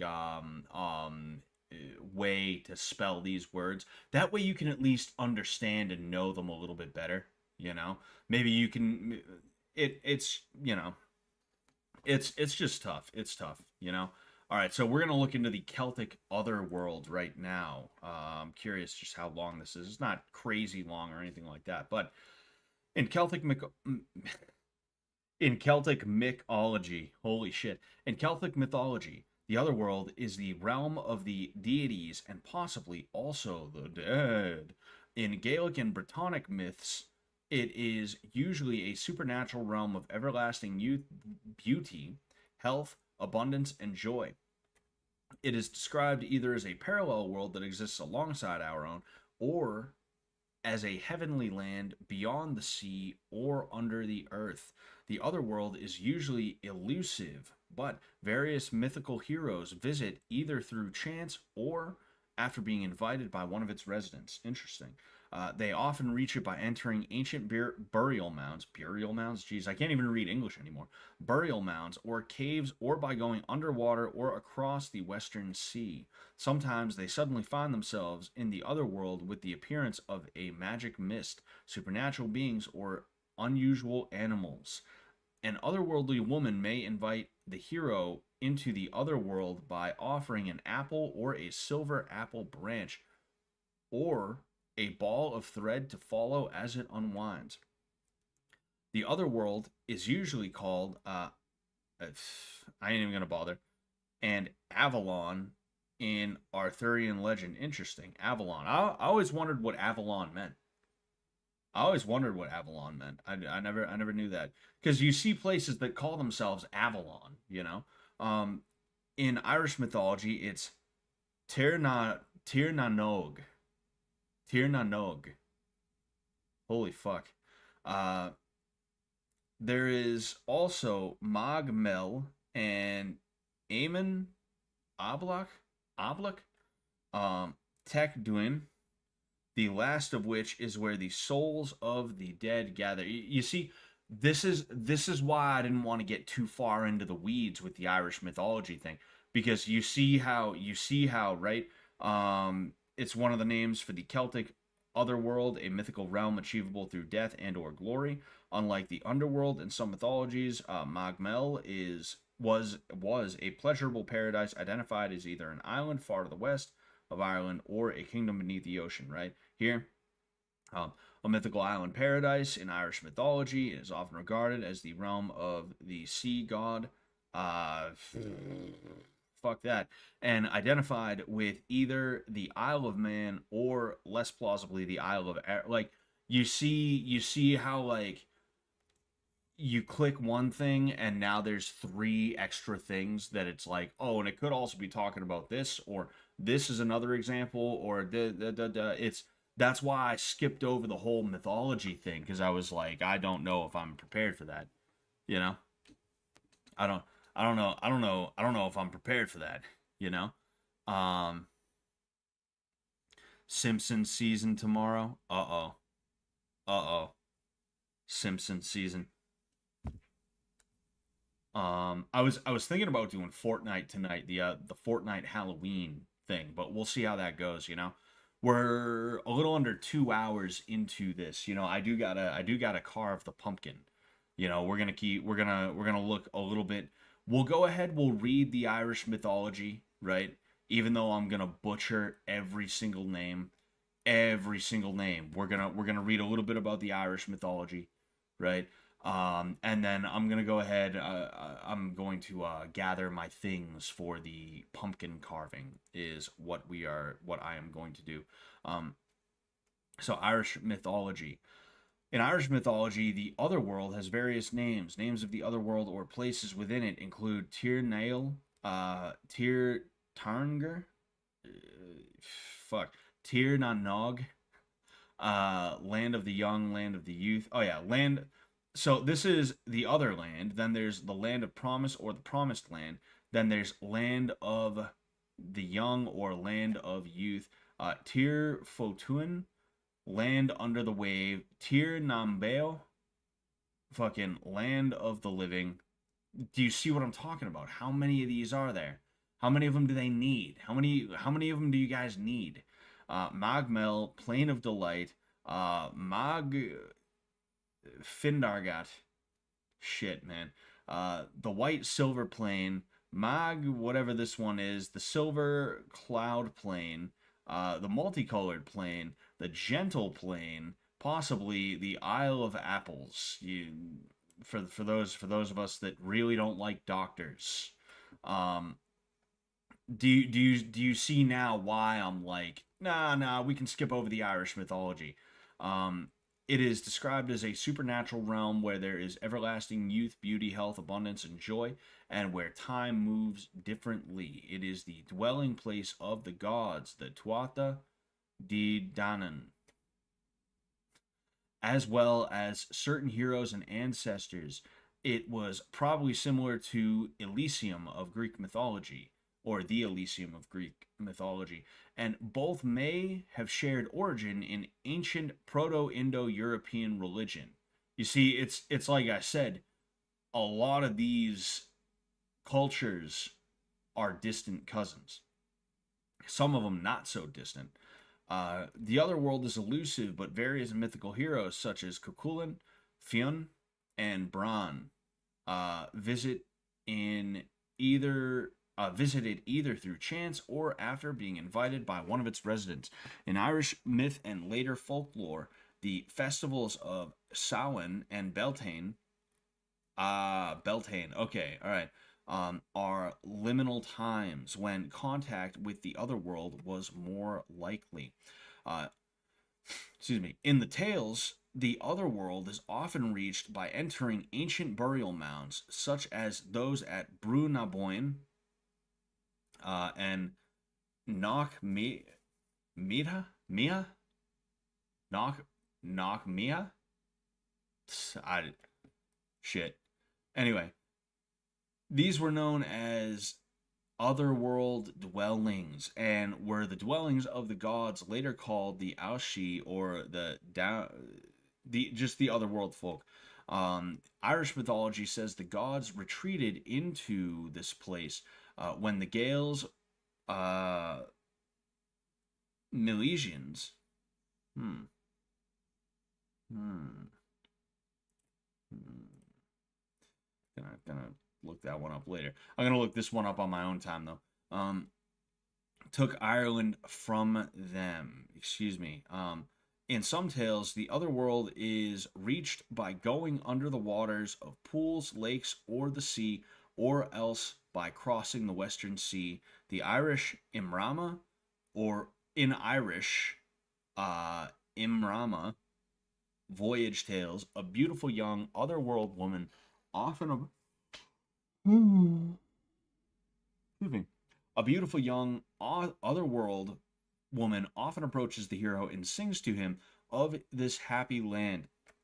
Sometimes she offers him an apple or the promise of her love in exchange for his help in battle. He follows her and the journey over the sea together and are seen no more.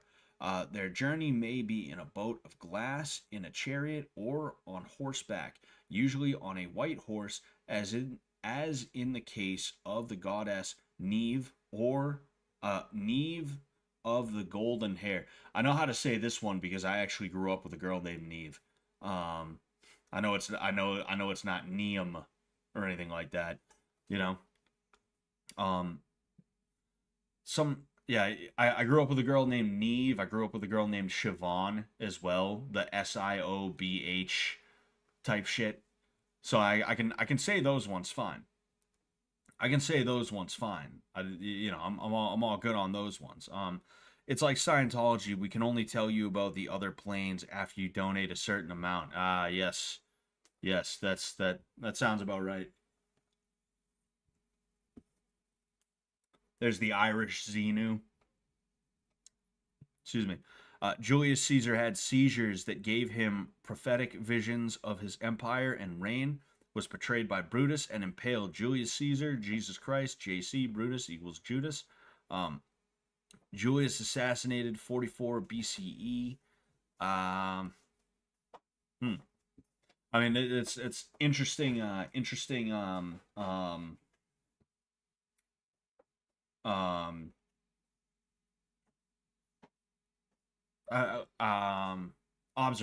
Observations is the word that I was looking for. Um, anyway, so sorry. She.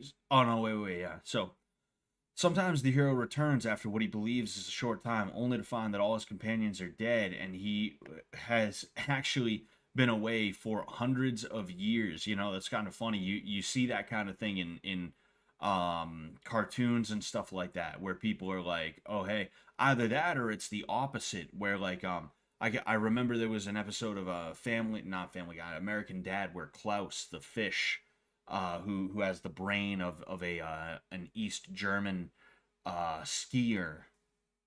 Um, he like disappears, and like 60 years pass in the dimension that he disappeared to, and it was like 3 or 4 seconds from when he disappeared, when he went back to his dimension. Back in Stan's house, he was like, "How long's it been?" Like, "Oh, like 3 seconds." But anyway, I find that interesting. Sometimes the hero sets out on a quest and a magic mist descends upon him. He may find himself before an unusual palace and enter to find a warrior or beautiful woman who makes him welcome. The woman may be the goddess Fand, or the warrior may be Mananan MacLear or Lug. Lug. Fucking man. Um, and after strange adventures, the hero may return successfully. However, even when the mortal manages to return to his own time and place, he is forever changed by his contact with the other world. The other world was also seen as a source of authority in the tale, um, The Phantom's Ecstatic Vision. Khan of the 100 Battles, or Khan of the 100 Battles, excuse me, visits an otherworld hall where the god Lug, excuse me, legitimizes his kingship and that of his successors. In Irish myth, there's another otherworldly realm called House of Dawn, or House of the Dark One. It was believed that the souls of the dead traveled to this place, perhaps to remain there forever, or perhaps before reaching their final destination in the other world, or before being reincarnated. Dawn is portrayed as a god of the dead and ancestor of the Gaels. This place is commonly identified with Bull Rock, an islet off of the west coast of Ireland, which resembles a portal tomb. Oh, that's funny. Bull Rock, huh? I mean, I don't know how that resembles a portal tomb necessarily, but I would assume there's something in the Irish, mythology or mythos, or just the way that they did things. In Ireland, there was a belief that the souls of the dead departed westwards over the sea with the setting sun. westward also being the direction in which the Phantom Island anglicized as High High Brazil. Holy holy shit, was purported to be found. That's great. Brazil, known as High Brazil, among several other variants, is a phantom island said to lie in the Atlantic Ocean west of Ireland. Irish myths described it as cloaked in mist, except for one day every 7 years when it becomes visible, but still cannot be reached. One day I will reclaim my own kingship. Hell yeah. Um, Not saying Julius is Jesus, but that Rome copied Christ's life and created a character to cement their reign. So are you saying Julius Caesar didn't exist, or are you saying that maybe they inflated him in some way, shape, or form? I'm curious. Um, oh yeah, we were going to hold on one sec.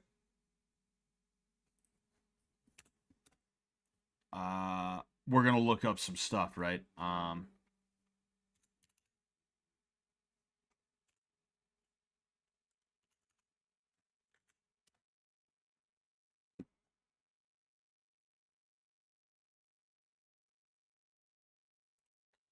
The witch's way to celebrate Samhain. I feel like this could be someone who is Irish. Guinea or Ginny is not like an American type name. Like you don't see many Americans that are like that. This looks like rat poop or bunny poop or something like that. This is a Wiccan, so go you fucking idiot. Anyway, um I'm curious to see if this is Irish or American.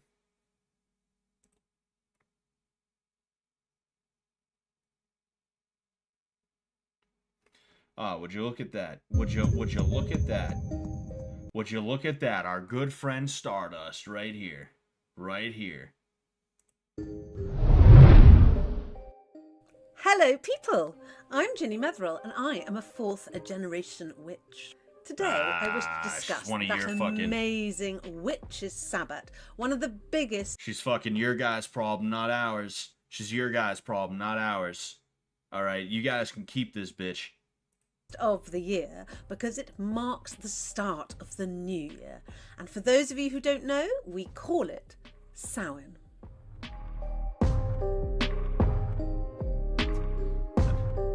And for those of you who don't know, we call it Satan. Like um I just can't stand people like this, people who think and I mean, it's not like I'm the first to say this. I'm not the only one to say this. This is not something new, but I'm tired of people who are like, actually, haha, it's quirky and fun to be a Satanist.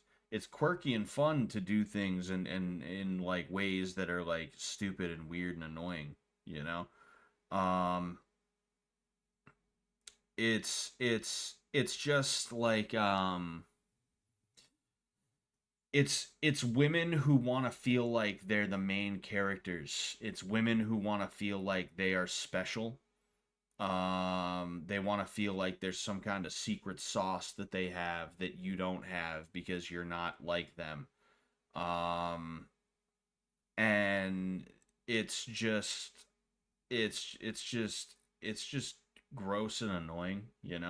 And it's another one of those things. I've talked about it before, right? Where you have women who, and I was listening to a video earlier today, right? He said that there was the rise of the girl's girl, right? I'm not gonna like pull it up for us to listen to, but I'll tell you what video I was listening to earlier today, and it'll make it a little bit easier on us. It was called "Feminists Are Outraged That the Male Gaze Is Back" by a guy named Connor Tomlinson. He talked about how there was this rise of the girl's girl over the last 10 years, and it's basically what I have said in the past about women who they have removed themselves from the economy of attention that men provide for women, and they have decided to create their own economy of attention within themselves. And that's where you get things like, say, what's a Sabrina Carpenter type chick, right? Sabrina Carpenter is not dressing because she wants to look good for a man. She's not even dressing because she wants to look good in general. She's dressing because she wants other women to be like, slay. This whole slay culture, right? And, excuse me, the witch bullshit is just like the nerdy girl version of that. Like this chick, you know, her entire personality is that she had a crush on the football player, but the football player would never look at her twice. And that became her whole personality. And because of that, she now burns candles that burn red like that, and she calls herself a witch and shit like that. Witch. Today, I wish to discuss that amazing Witches' Sabbat, one of the biggest of the... One thing I'll say real quick too is like, you guys over on the British Isles, because I'll be honest with you, I can't tell if this chick is rightly an Irish or an English woman. If I'm being honest with you, there's certain English accents that to me sound Irish, and vice versa. There's certain Irish accents that to me do kind of sound a little bit English, right? I can't tell which one she is, but man, you gotta start wearing braces, dude. Braces are a good thing, year, because it marks the start of the new year. And for those of you who don't know, we call it Samhain.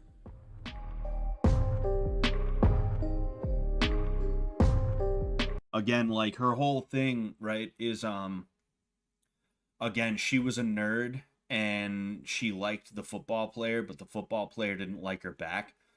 So instead of just becoming like somebody that the football player would like, or accepting that she's not the kind of person the football player would like, and because of that she should, temper her expectations, she decided she would delve into this bullshit, and now she's got fucking this and then this. You see the shadow. Like, I'm not saying that's even her necessarily, but like it's just weird bullshit. She's just fucking weird, dude. And she'll try and turn that around and be like, yeah, I know, I'm weird. It's a good thing. It's not. It's really not. You need to stop this. So for this video, I am going to use the terms Samhain and Halloween interchangeably, only because I was brought up calling it Halloween, and that is what makes me comfortable. So to come now to Samhain doesn't sit well in my mouth. So what is Samhain exactly? Well, Samhain is essentially a great festival, way to put it. And the festival marks the start of the season of dark. I'm gonna let her talk, right? I'm gonna let her talk, but I gotta write this down. Okay,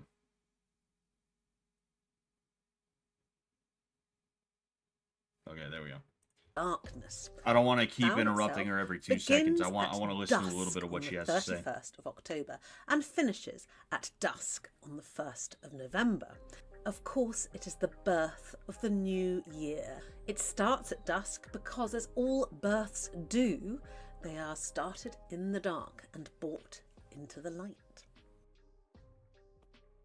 This is an old pagan. See, this chick is either making stuff up or she's taking from like people that like we heard in the Wikipedia page. We heard in the Wikipedia page that there were a couple of guys who said, "Oh, well, it was actually the start of the Gaelic New Year," and that's been like disputed. It's been at least partially debunked. And she's just taking whatever she feels like taking, whatever she feels like will give her some way to explain something that she really doesn't have an explanation for, because the Gaels didn't write their shit down. The Gaels didn't, Druids didn't write their shit down. The Gaels didn't write their shit down, at least not like that, So because of that, this woman is just taking whatever explanation she can and slapping it on top, She's not even like a neo-pagan is the thing, too. Like, I could understand if she was like a neo-pagan of like the Gaelic variety. It's like, all right, fine, at least you're trying. But no, she's literally just a Wiccan. She's like I said, made up. pagan celebration, and there is thousands of years of traditions behind it. I have read a lot of books. Thousands of years of traditions behind it, none of which we actually are aware of. We don't know shit about anything because, again, nobody wrote anything down. Especially by my favourite folklorist, who I will not mention, who absolutely denies any pagan influence over the traditions and customs that we practice in this world today. He says they're all Victorian institutions or adopted by the church. And I'm like, well, that could be true, but I'm pretty sure it isn't. Because otherwise we wouldn't have built any Stonehenges or circles or anything. So in this part of the world, Halloween means different things to different people. Traditional witches would have celebrated the Horned One, or the Elderly One, or the Mischief Maker, because he now rises to stalk through this dark period of the year. The Celts would have called him Conumnus. The Cornish, who are deeply pagan, by the way, they have him as the Booker Do, who stalks through the land, collecting the souls of the dead as he rides by. And of course, the Wiccans have the Holly King coming into ascendancy before he fights the Oak King. The Wiccans made some fucking bullshit up, and they decided they would make it a bush instead. At Yule. Halloween is of course known by so many different names: Duck Apple Night, Mischief Night, Night of the Solars. Whatever you call Halloween, it is well known that this is the time of year. I'm pretty sure this chick just took shit straight off of Wikipedia, because it's even got the same wordage, the same verbiage. You see, all right, divination, bonfire, pumpkin, chaos, right? Some of the same. Some of the same verbiage anyway, but like just the way that she uses divination to me is just like interesting, you know. Now what I wanted to say, right, I was gonna let this woman talk, but it's just like we're not seeing much of anything. It's just her reading off of a Wikipedia page, obviously. Excuse me. One of the things I can't stand about neo-Celt shit, neo-Gaelic shit, is the way that women try to make it into like a girl boss thing, you know? Like, yeah, there are goddesses that did shit in the Celtic pantheon, specifically the Gaelic pantheon, you know, the Morrigan, for instance. That's where we get the name Morgan. Morrigan also meant like queen as well, right? It was an honorific title, but then it was also utilized to describe the queen of the gods in the pantheon, to my understanding. Okay, yes, cool. You also had like Grace O'Malley, you know, Granium Whale, right? The Pirate Queen is what they called her, the Pirate Queen of Ireland. Okay, fine. But overall, Ireland was patriarchal. And it may not have been exactly patriarchal in the ways that a lot of other places were, but it was still a male-dominated society. It was still a place where women were not riding into battle. You were not, if you were a woman, you weren't going to be the greatest swordswoman in the land, and you were going to work twice as hard as all the men, but it's okay because you were going to be 4 times as good, and they were all going to love you. There were no feminist Mary Sues in Ireland. It wasn't the way that it was, you know? And you have so many of these Reddit, like, Celts who they think that, like, a frumpy 30-year-old woman would have been respected on the same level as, like, a young warrior who has actually fought and conquered. You know, as if the frumpy 30-year-old woman is going to even be able to do the same shit as the young warrior, you know?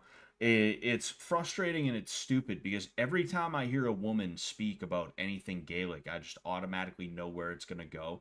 It's going to go straight into, oh, and did you know that in Ireland it was actually very egalitarian compared to everywhere else? And, you know, there was this one woman, her name was Grace O'Malley, and there was also some goddesses in the pantheon, and like it's like, yo, shut up and get out of my face. It's so frustrating, you know. older priest here. The origins of Halloween in Ireland. Okay, I'll check that out, catalog. But like, I just Gila Do, I don't know what the hell that is. Would not help this old battle axe. I don't even know what the hell you mean by that, but you know what, Big Uncle Ruckus, I agree. But that's one of the things that frustrates me a lot about Gaelic shit, is that there's a noble savage mythology that is placed upon it, and you have annoying women. You have these chicken-headed women who think that that means that like they're also good swordsmen. They're also warriors. They do the same thing with the Vikings, the whole shield maiden thing, but it's especially obvious when you see Irish shit. You know, look everywhere. Whenever there's a woman speaking about anything Irish, she's always talking about, oh yeah, and women could swing shillelaghs too. It's like, yeah, they could do that anywhere, but it doesn't mean they're going to be as good at it. Doesn't mean they're going to be on the front fucking line. It's not the way it works. It's not the way it's going to work, you know?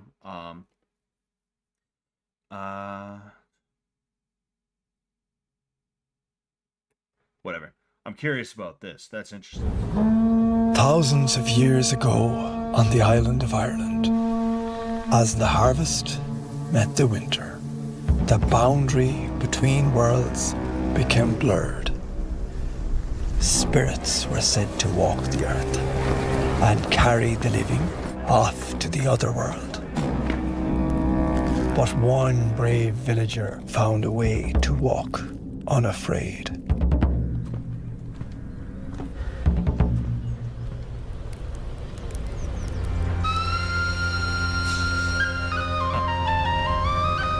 And some years later, he's like, it's cool, boys, I got a bunch of sticks. Bolder, facing the darkness head on.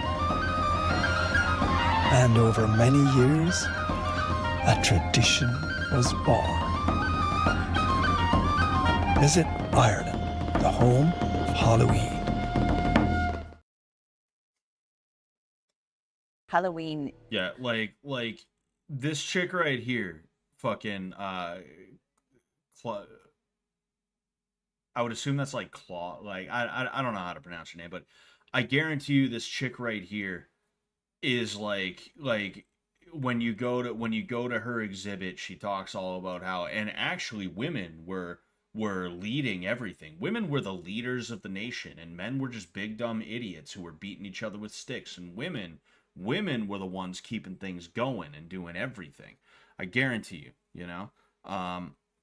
This is our official board of tourism. They do make good stuff. Yeah, they do. That was pretty cool. That was a pretty cool little short there. Just because the Celts realized women weren't entirely useless doesn't mean they were 2025 feminists. Exactly, you know. And like every civilization understood that women were not inherently useless, you know. Maybe some more than others, but you're right. Like that doesn't mean that they weren't still bossing their women around. It doesn't mean that it's like, oh, it's a girl. Oh, did you know that the Irish were actually very egalitarian? It's like, oh, really? Is that why they got fucking subjugated by the British? Is that why? Is that why the Vikings came in and established trade ports? Because the Irish couldn't kick them out right away? Is that why the British came in and ruled over them with an iron fist for almost 1,000 years? Is that why? Because women were allowed to do shit? I don't know, man. That's kind of how it sounds and looks to me when you sit there like, oh, and did you know back then we had Brown law, and because of this, women were not considered property. It's like women were never considered property ever in history. Women, that's a myth that women were ever considered property. They weren't. They were not. You know, when you see situations where it's like, oh hey, I'll give you like 3 chickens and a goat for your daughter. That wasn't an exchange of goods and services. What that was is, hey, Like, I want to marry your daughter. I want her to have my children, and I want her to build a life with me, which means she's not going to be in your household able to help you anymore. Like, you want to protect her. I get that. Here, why don't I give you some stuff to kind of, you know, just to try and ease the pain of losing a daughter, you know, because she's going to come over and she's going to be a part of my family now. Like, that's what that was. It wasn't like you go to the daughter store and you pick a daughter off the shelf and you pay. That's not what that was, you know. Um, there's a lot of myths that women, because they just like they love embellishing and lying and shit like that. There's a lot of myths that they will tell you about, like, before 1960, when they started fucking like rabbits, you know, before the sexual revolution. It's like everything before the sexual revolution, and it's like we were in cages, literally. They kept us in cages and they sold us for 50. Like, it's like they're stealing African American lore. They're stealing slavery lore, being like, oh, they brought us over on ships. On ships, we crossed the Atlantic Ocean, and when we got there, they sold us for $50. The fertile one sold for 75. It's like, fucking get out of here. Get the fuck out of here, you know? Ireland was heaven for women when the narrative fits, but equally we're the land of beaten wives when their narrative shifts. Exactly, and that's how it always is. That's how they are all the time, you know? Fucking, I don't. I wanted to address what happened with Star, right? I wanted to talk a little bit about that. And I didn't do that when I first started the stream. I can and I will talk a little bit about it, but I didn't want to go too crazy on it. We're gonna watch that video that you suggested, Cavalog, and then I'll talk about the Star thing as sort of like a bridge between this and then what we're gonna do with the Halloween. What the fuck, the jack o' lantern, the jerk o' lantern. Got him. um. One moment. Sorry, I'm looking for a couple of things right now.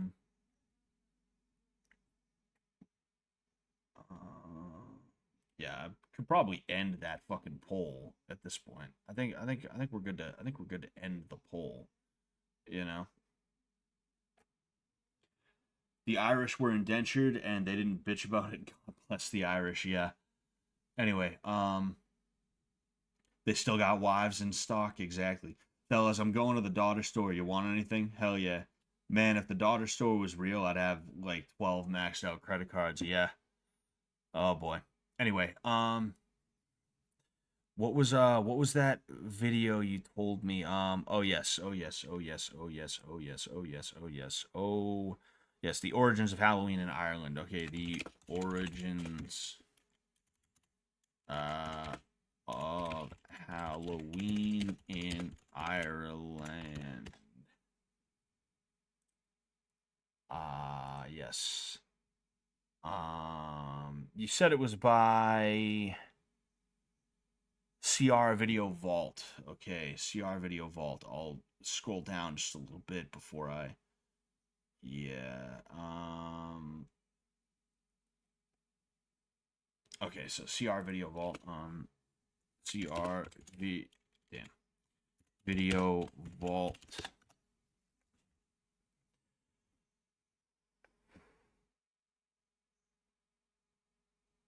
Okay, all right.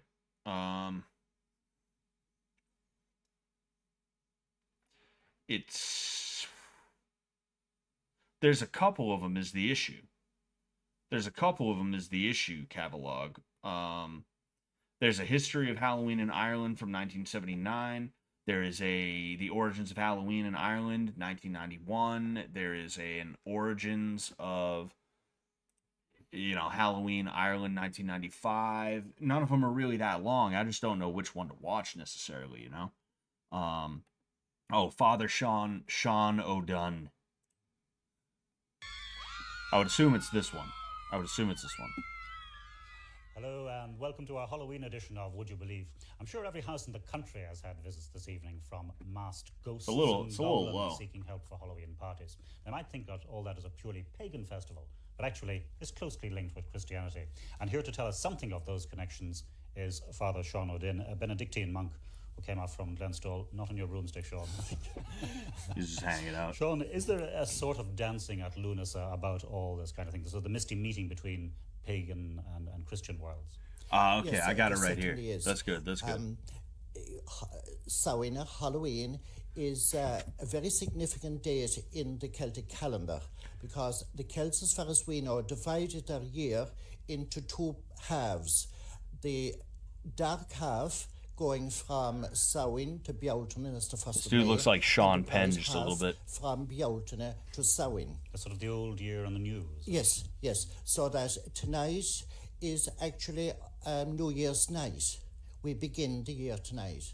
And this is the reason why we have so much predictions. For instance, in the bar in Brack, you have the ring, and whoever gets the ring will be married within the year, because it's at the beginning of the year that you predict, you want to know what's going to happen for the rest of the year. So this is really the new year. So legitimately Yes. we can say in Ireland, Happy New Year today. Yes, and it's... And the Tuatha Danann, what part do they play in all this? Yes, the Tuatha Danann are they're the supernatural people. I think that the basic idea is that in Ireland, traditionally, we have two population groups. We have the normal, the ordinary people on the surface of the land, and we have the supernatural people, the gods and goddesses of the Celts, also the Fomoric, and possibly also the dead Of the Celts. who are living in the sacred hills and sacred sites such as Bruna Boinga, Cunuggrania, Cunugrishi, all over the country. And these are very important because traditionally they've been believed to be responsible for the fertility of the land. They make the corn grow and ripen, they make the grass grow, they give milk to the cows. And they could cause famine if you didn't treat them correctly. So the human population had to treat them with care, make little offerings. For instance, loaves. They laid loaves at the foot of the sacred hills, and even the bar in Brack itself may have been an offering. And if you didn't? And if you didn't, they could cause ill luck. And is that to do with sort of giving fruit and giving nuts and so on with the kids going from door to door? It is. It seems to me that this procession of people from door to door collecting fruits and bread and money and so forth, this is the Tuatha Danann coming back from the other world asking for their dues because they have given the harvest. And when now did they we want recognition. when did we Christianize all this then? Or when Well, did the church get into it? Yes. Well, our first knowledge of it really comes from about the 9th and 10th century. All Saints came first in the 9th century, and then at a later stage, about the 10th century, we have All Souls. Just got back. from What's Benedict young Mercier Saruman, the black Cluny thing? in France. Curiously enough, He's talking about how Halloween came to be. Lions, which is really Lugdunum, the old Celtic god Lua, from which Lunasa comes. So it's really the church is then borrowing Celtic clothes. if you like, Exactly. yeah. See, both ideas are very much the same. The Celts were talking about the other world. At I this figured the particular closed time, captions would make it easier. the other world and this world came together. The barriers were broken down. Now, this corresponds to the Christian idea also. At these two feasts of the year, All Saints and All Souls, we're very conscious of the other world. And there are two divisions from the Christian point of view. The saints are in heaven, and the souls of the dead are in purgatory. And we it's all the other world. Now the Americans, of course, do this now and recognizes the Souls of the dead are in purgatory. and we It's all the other Purgatory. world. I thought he said poverty. now and recognizes the I was like, pumpkins oh, from man. American films. Yes. So did we export all this? Yes, all this was exported. Immigrants took it over. Originally, of course, in Ireland, it was a turnip. you know, with the candle lighting inside it. And these are the two that are done coming back to collect their dues. Father Sean, thanks very much, and happy Celtic New Year. That was pretty sick. Oh, uh-oh. Uh-oh. All right. So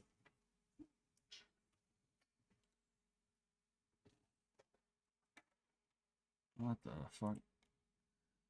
There we go. All right, so I I did that sorry, I should have took a nap before this. So I'm a little like, you know, I'm a little out there, and I apologize for that, you know. Um but I gotta get my stuff for pumpkin carving. Um so I'm gonna get up and I'm gonna grab some stuff real quick. Um but you know, I'll be right there. All right. No, don't you worry. I'm gonna be right back.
Don't you worry.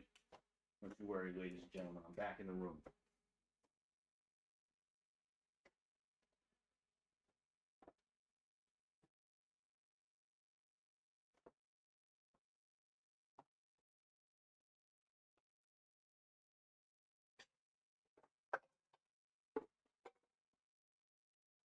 I fucking.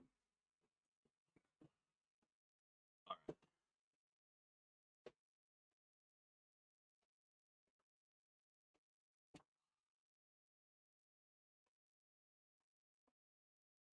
Oh wait.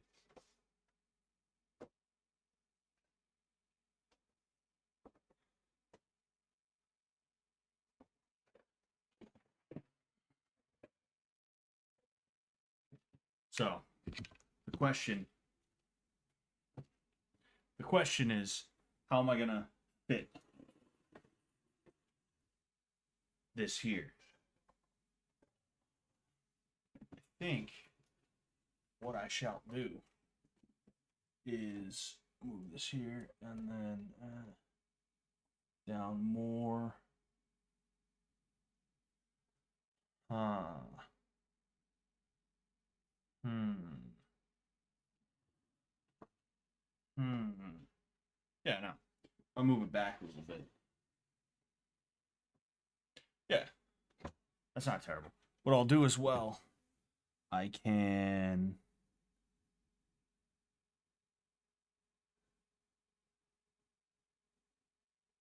go.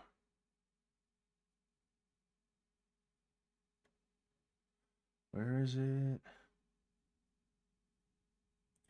Ah, here it is. Okay, perfect. I have Zippo Flame. Then I left a. I had like one cookie, and then I told myself I was gonna have more, and I just never did. I think it's time to stream some shit. I don't know what you're talking about, Dustin. Anyway, so this is my pumpkin. There are many like it, but this one's mine. I don't know what I'm gonna put in it though. I'll be honest with you. This is the first time I've ever tried to like free ball a pumpkin. This is the first time I've ever tried to like do a pumpkin without. Oh, okay. All right, we're good. We're good. We're good. We're good. We're good. Let me see here as well. I want to be able to, yes.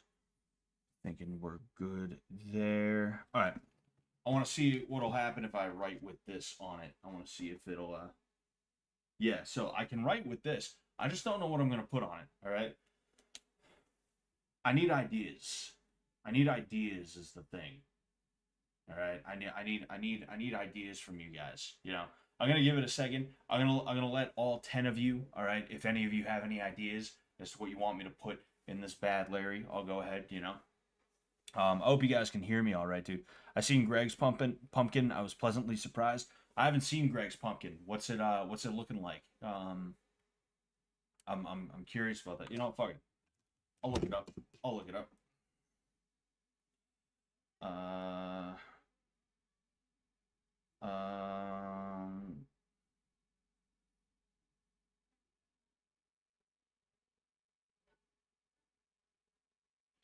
Yep. Greg unfollowed me on Twitter, so I unfollowed him too. We still follow each other on Instagram, but it's like I have a feeling he probably just didn't like what I posted. So I was like, whatever, that's fine. You know, I would have just muted you, but okay, you know.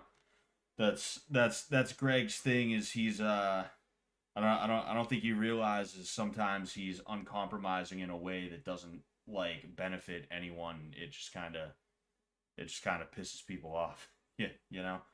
Now and like even saying that is like mean. Like I didn't mean it like that necessarily, right?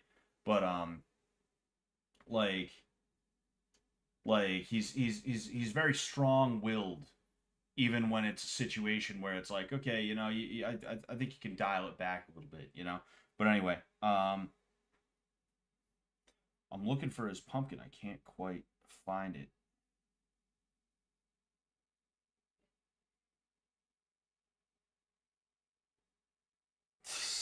Yo, that is pretty good though.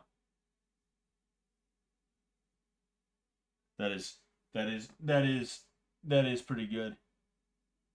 You got to give it to him. That is I like that. Is that supposed to be him? Did he do a self-portrait? Oh, FYI, this is Mark Clayson on YouTube.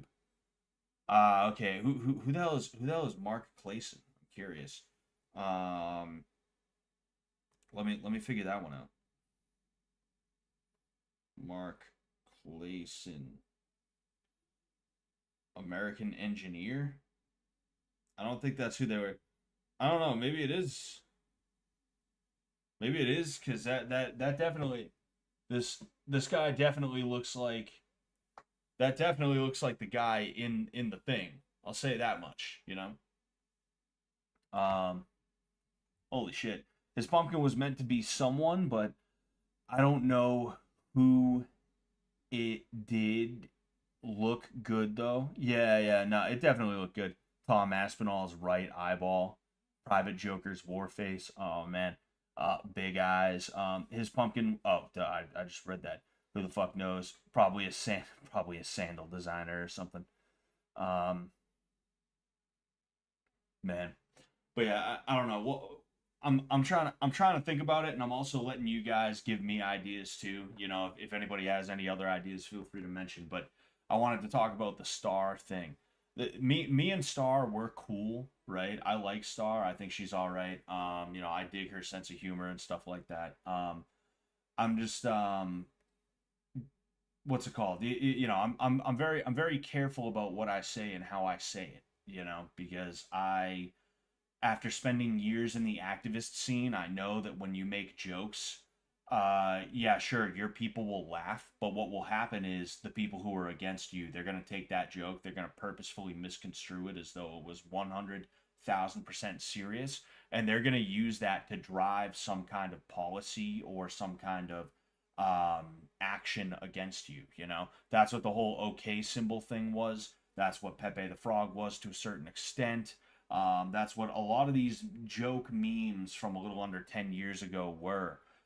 People thought they were being based, red-pilled Kekarinos, dude trolling the libs to own the libs.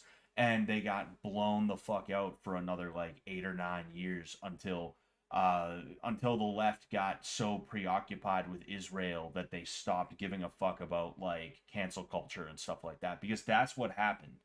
It's less that people woke up and they were like, you know what, I'm tired of this shit. We're not doing this cancel culture shit anymore, man. No, people were complaining about canceling and getting canceled and all this shit for years, basically since it started in the iteration that it became. You know, what happened was the left became so focused on Israel that they no longer had the support culturally that they used to have, and because of that, it became a lot easier for normal people, right wingers included, to say the word retard again. You know, that's what that was, if we're being honest. You know, but that's not even exactly what I wanted to talk about. I was just explaining why I didn't go at her any harder when she started trolling. I have to say though, like it's funny because I listened to it back from both angles, from my angle and her angle. And looking at her chat, it's funny because half the people in her chat were counter signaling her the whole time. Like, even her chat was kind of like, actually, no, you're wrong about that 1 star. Actually, no, you have to admit about this 1 star. So that was kind of funny. Obviously, depending on whose VOD you're listening to, you're going to come to a slightly different conclusion. Like, if I'm being honest with you, when I was listening to her VOD, there were moments where I was like, oh, I kind of sound like I'm losing this right now. But then when I was listening to my VOD, I'd listen to the same moments and I'd be like, why did I think I was losing this fucking exchange here? I'm blowing her the fuck out of the water. I'm blowing her. I blew her. No, but there's always going to be that little thing going on, but I think I definitely won that handily, and it's really bad because I was not on my game at all. I let her get away with saying a lot of things that I should have pounced on, and then there's a lot of other examples and instances of things when she would ask for an example that I didn't give. You know, for one thing, it's because I'm not in the MGTOW world anymore, so because of that, it's not that fresh in my mind, all these things. That's why, like, divorce court came up, for instance, right? Because that's, like, the biggest example. But if I was being a little bit smarter, if I was a little bit quicker on the draw, and if I was a little bit more tactical, I would have talked about the amount of money that goes into women's services at at the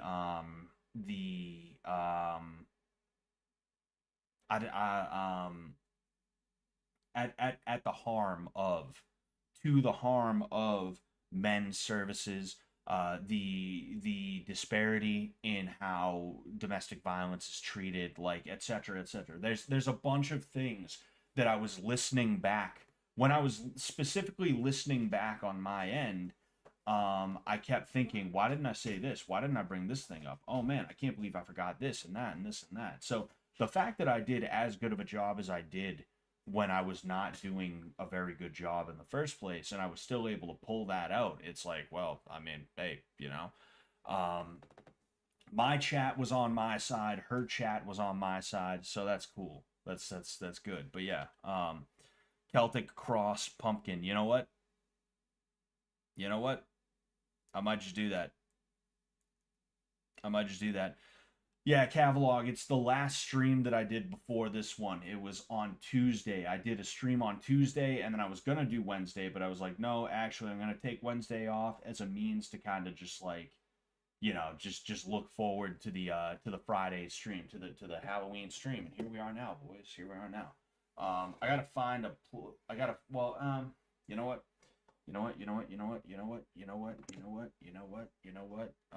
First things first. The people's champ, yes sir. Yes, sir. If you lost, they would have been much louder. I don't know what you mean by they. Would you mean do you mean do you I don't know what you mean by they. Do you mean her chat? Maybe, you know. I it's not just that I made good points and that her chat was like partially on my side. It's also other smaller things. Like she was taking cues from the chat people who were on her side. Like I could tell before I listened to it back. Like when I was in the middle of the argument with her, I could see that she was taking cues from her chat. Just the way she was bringing things up, when she was bringing them up, it's like no, she's definitely reading her chat and they're feeding her things to say. And sure enough, there were multiple situations that if you pay attention to her stream, you'll notice like somebody in chat said that and she said it word for word. Interesting, huh? Um, Trent says, "Hi Scott, I love that you dressed up as an Indian guy for Halloween. Thank you very much, sir. Thank, thank you very much. Thank you very much, sir. My name is. Hello, thank you for calling AT&T. My name is Scott. Um, but yeah, like it was little things like that, you know. In addition to that, like as soon as I would bring something up, she would like as soon as I would bring something up that she could not diffuse or deflect or debunk in some way, shape, or form.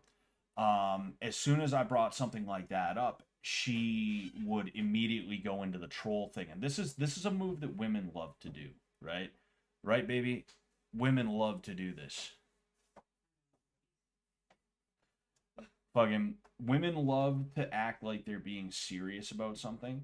Like you probably you you probably are gonna disagree with this. To be fair, I've never seen you personally do this, but I've had so many girlfriends where it's like they want to do something, like they want to have a certain conversation about something, or they want me to like teach them some jujitsu or something like that, and I take it seriously. Not like do it fucking right serious, but like okay, here's how you do this move type stuff, you know? Um and like when they realize they're not going to be good at it right away, or when they realize that it's not just going to be like a way for them to like play happy grab ass with me in like some flirty way, as if we're not dating and we couldn't just fuck, you know. When they figure that out, all of a sudden they go into like, I just want to have fun with it though, I'm just trying to have fun. They turn it into a game, they turn it into a joke. In this case, what I'm talking about is the girl that I debated and beat the hell out of, by the way. um anyway, the girl that I debated, she would like, I would say something and she wouldn't have anything to say back, so what she would do is she would start trying to joke around, and it's like it's pretty obvious what that was, you know. She couldn't play happy grab ass with me, so you know, Yes. you know, you know. Anyway, um, I know what you mean, says iPhone Meat. Exactly, you know. Makeup or demon glamours. I don't know what you're talking about there, Dustin. I already agree, says same. Well, I'm glad you guys all agree. I'm glad you guys all agree. Are you eating ooh. How's huh? How's my cannoli? Is it whole? I didn't open yet. What were you gonna say though? Yeah, I'm gonna eat because I'm not feeling too good. Oh really? You're not feeling good, so you're gonna eat sweets. Yeah. Yeah, that's like that's It's not my stomach, it's my head. that's like my dad. Growing up, we'd be sick and he'd bring us home McDonald's. Thanks, Dad. Mm. Now I'm gonna die. All right, boys. First incision. Oh, jeez. I already don't like this. I'm just like, oh shit, how am I gonna?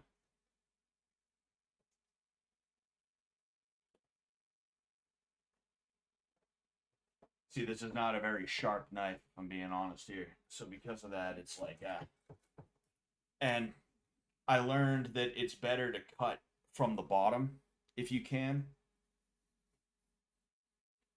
It's better to cut from the bottom if you can because, jeez, dude. It's better to cut from the bottom because what you can do is you can just put a candle down and go right there, you know. I don't even know that I have a candle, if I'm being honest with you. I might not have a candle. I just remembered I forgot to buy one, so I'm gonna have to hope and pray that I have a candle around. If not, I'm gonna have to find a light of some sort. But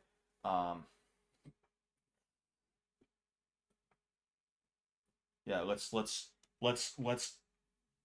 put something on top of here and just look. That's a great idea.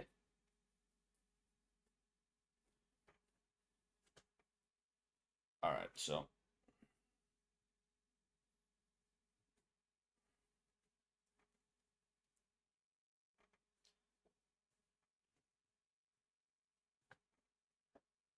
all right, we're making progress here, but like I said, I'm a little bit nervous.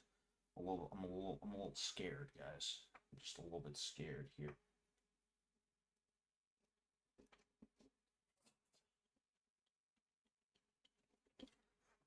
Yo, what's going on, Sid? Happy Samhain, Celtic Berserker carving up a big ass turnip jack o' lantern to honor your forefathers. Yes, sir. Yes, sir. It's a very orange turnip, but we got him. How's everything going with you, man? Hope you're doing well.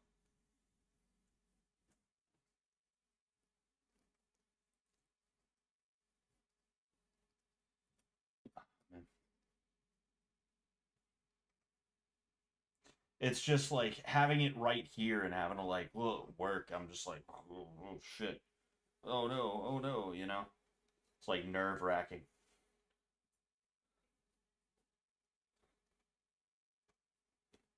Oh, oh, we popped this son of a bitch. Ah, yes. Oh, yes.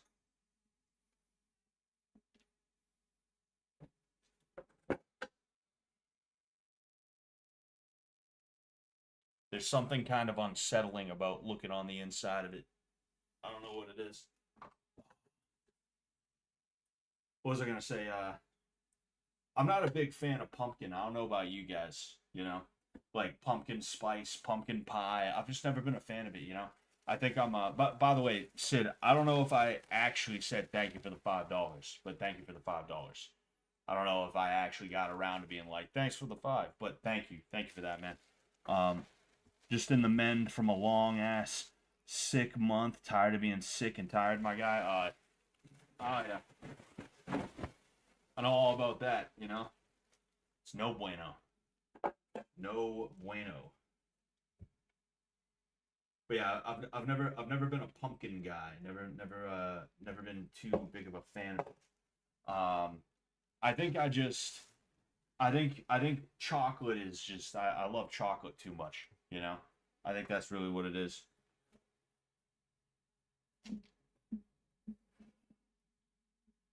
Oh.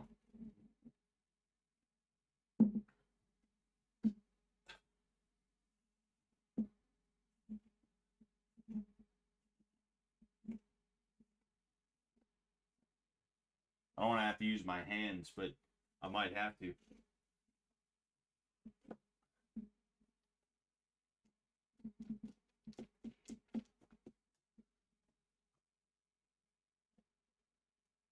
Have a have a Halloween.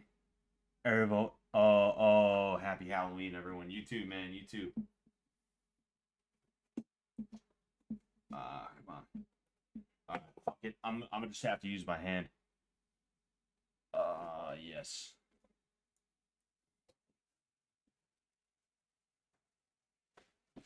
All them guts.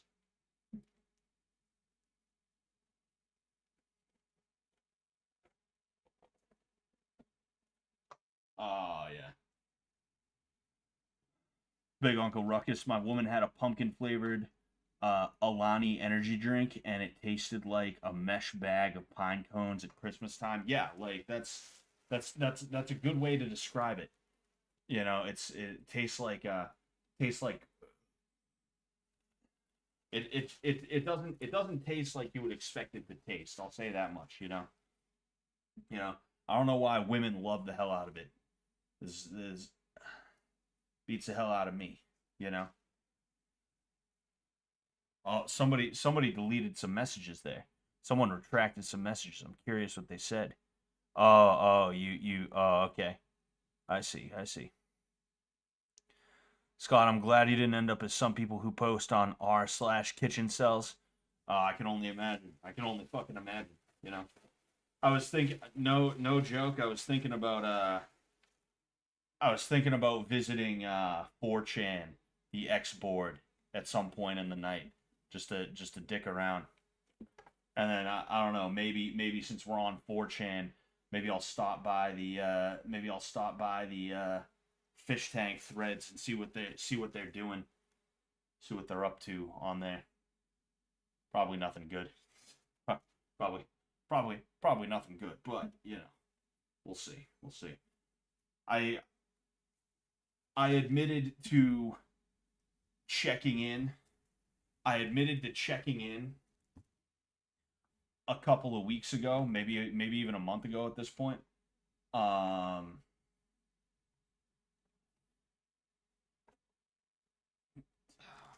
Jeez, dude. I admitted to checking in a little while ago just out of curiosity to see what was on there lately because, you know, like it's been I don't even know how long it's been, but it's been a long time, probably like a year or so since the last time I had paid attention to what was going on the 4chan threads. And there was just mad feet pics everywhere, and I was like, oh man, damn, that sucks. Avoid the FTL threads. Right now, it's cryopene hours. Ooh. Yeah, maybe. I mean, hey, Halloween scares, right? Halloween scares, I guess. How clean does this thing need to be? Like, there's seeds in it. Like, you know, I'm gonna get rid of those seeds. You know, because I might as well. I guess you're supposed to roast the seeds, but I'm not really a seed guy anyway, so you know.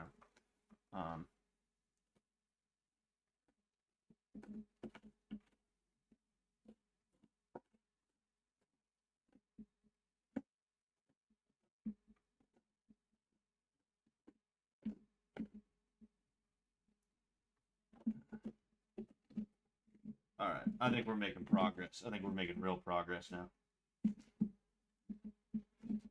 Ah, yes. Ah, yeah, we're looking good. We're looking good. Hells yeah. Hells yeah.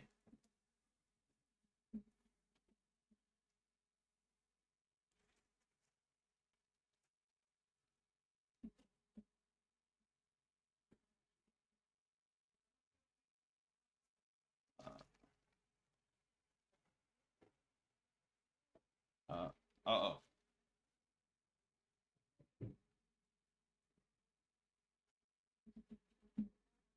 Uh, Come on, baby.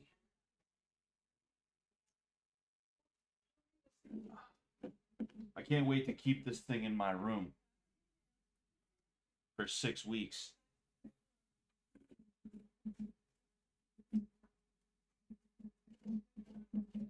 All right, come on. There we go.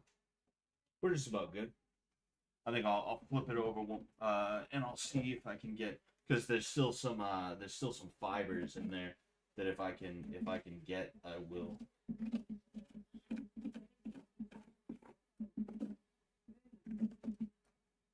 Ah yes, we are in good shape.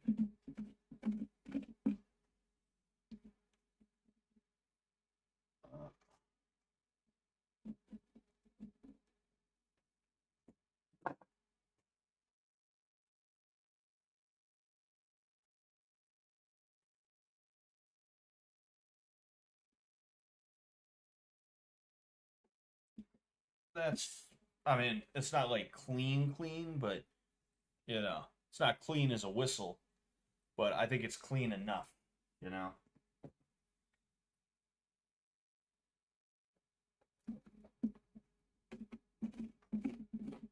Let's see if I can get some of those other ones that were hanging down just a little bit.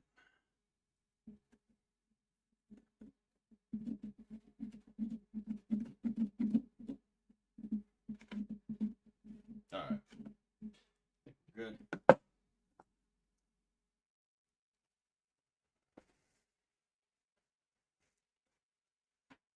All right, so I still don't know exactly what I'm gonna put on here. Somebody suggested a Celtic cross, and it's like, okay, I guess I could do that, but it's also like, yeah, but that's a little too easy. I feel like, you know, or maybe it's not. I don't know. Either way, I gotta find the side that I'm gonna utilize. I feel like it's gonna be this side because even though there's some bumps, there's a flat part as opposed to some of the other ones. You know, some of the other pieces of this. Um, hmm. I still don't know what I'm gonna do. Still don't know what I'm gonna put on there. Hmm. Hmm. Hmm. Hmm. I got it all on my my hands. Always want to chew them seeds, but pumpkin flavor just really ain't it. Yeah, yeah.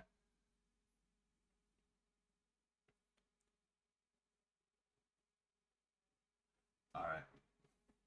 This is my I mean, it's it's my first pumpkin since I was a child, you know. I carved a pumpkin once when I was a kid, and we had these like paper things that you like glued or taped them on and you cut into the paper. I don't want to just do like necessarily like I don't necessarily want to just do like I guess I'll just put the bottom piece there. I don't know that I necessarily want to do just like a regular one, but I don't know. I might just have to. I might just have to. You know, I'm gonna carve more tomorrow with my wife and my mother-in-law. You know. Um. Hmm. It's gonna come out really stupid too. Is the thing. I'm gonna fuck it up. I'm gonna make like one eye too big, one eye too small type shit. Um, or maybe I should try. You know, I'll try the nose first, just because I want to be able to put it.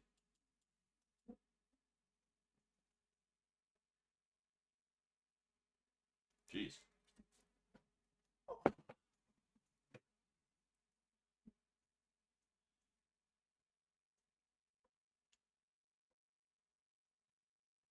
So the nose is gonna be one of those classic. Oh, oh fuck.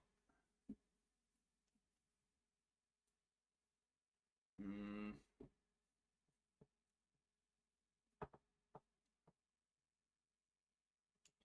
I'll never forget buying those. I'll never forget buying those orange pumpkin carving kits that were never strong enough to cut the pumpkin, and all the tools would snap out of their hilt with the smallest pressure. Yeah, yeah.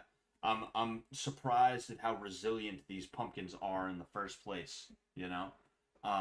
Like even now trying to cut this thing, I'm out like I'm trying not to apply so much pressure that I crush the pumpkin, you know?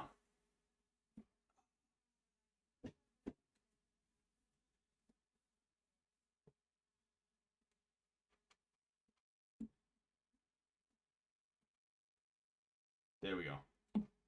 So, this is meant to be the nose right here. I figure I put the nose down first. You see, it's a little bit uneven. I figure I put the nose down first. That way, it'll allow me to kind of figure out exactly where I'm going to put the eyes.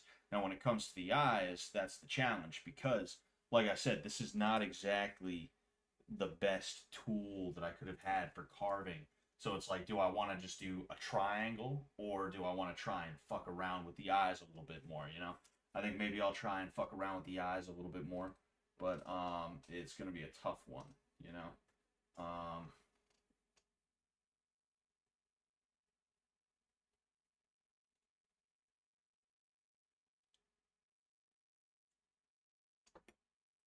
All right.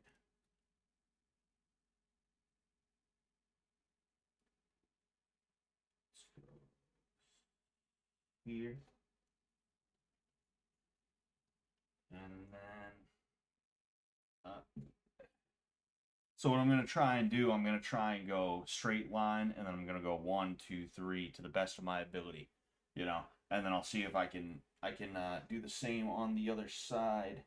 I don't know if I'm going to be able to is the issue. We will have to wait and see. 1, 2, up, and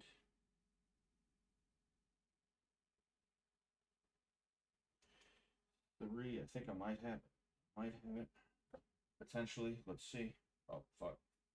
Damn, I'm fucking up the game.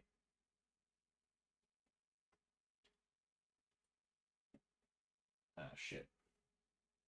Nah, I think I might have fucked it up just a little bit. Not like fucked it up, but I might not have cut as deep as I should have on at least some of the parts.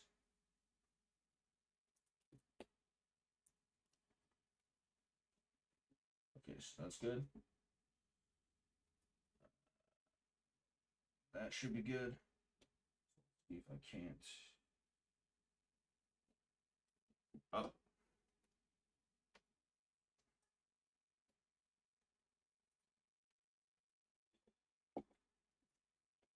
Ah, okay, all right. Okay.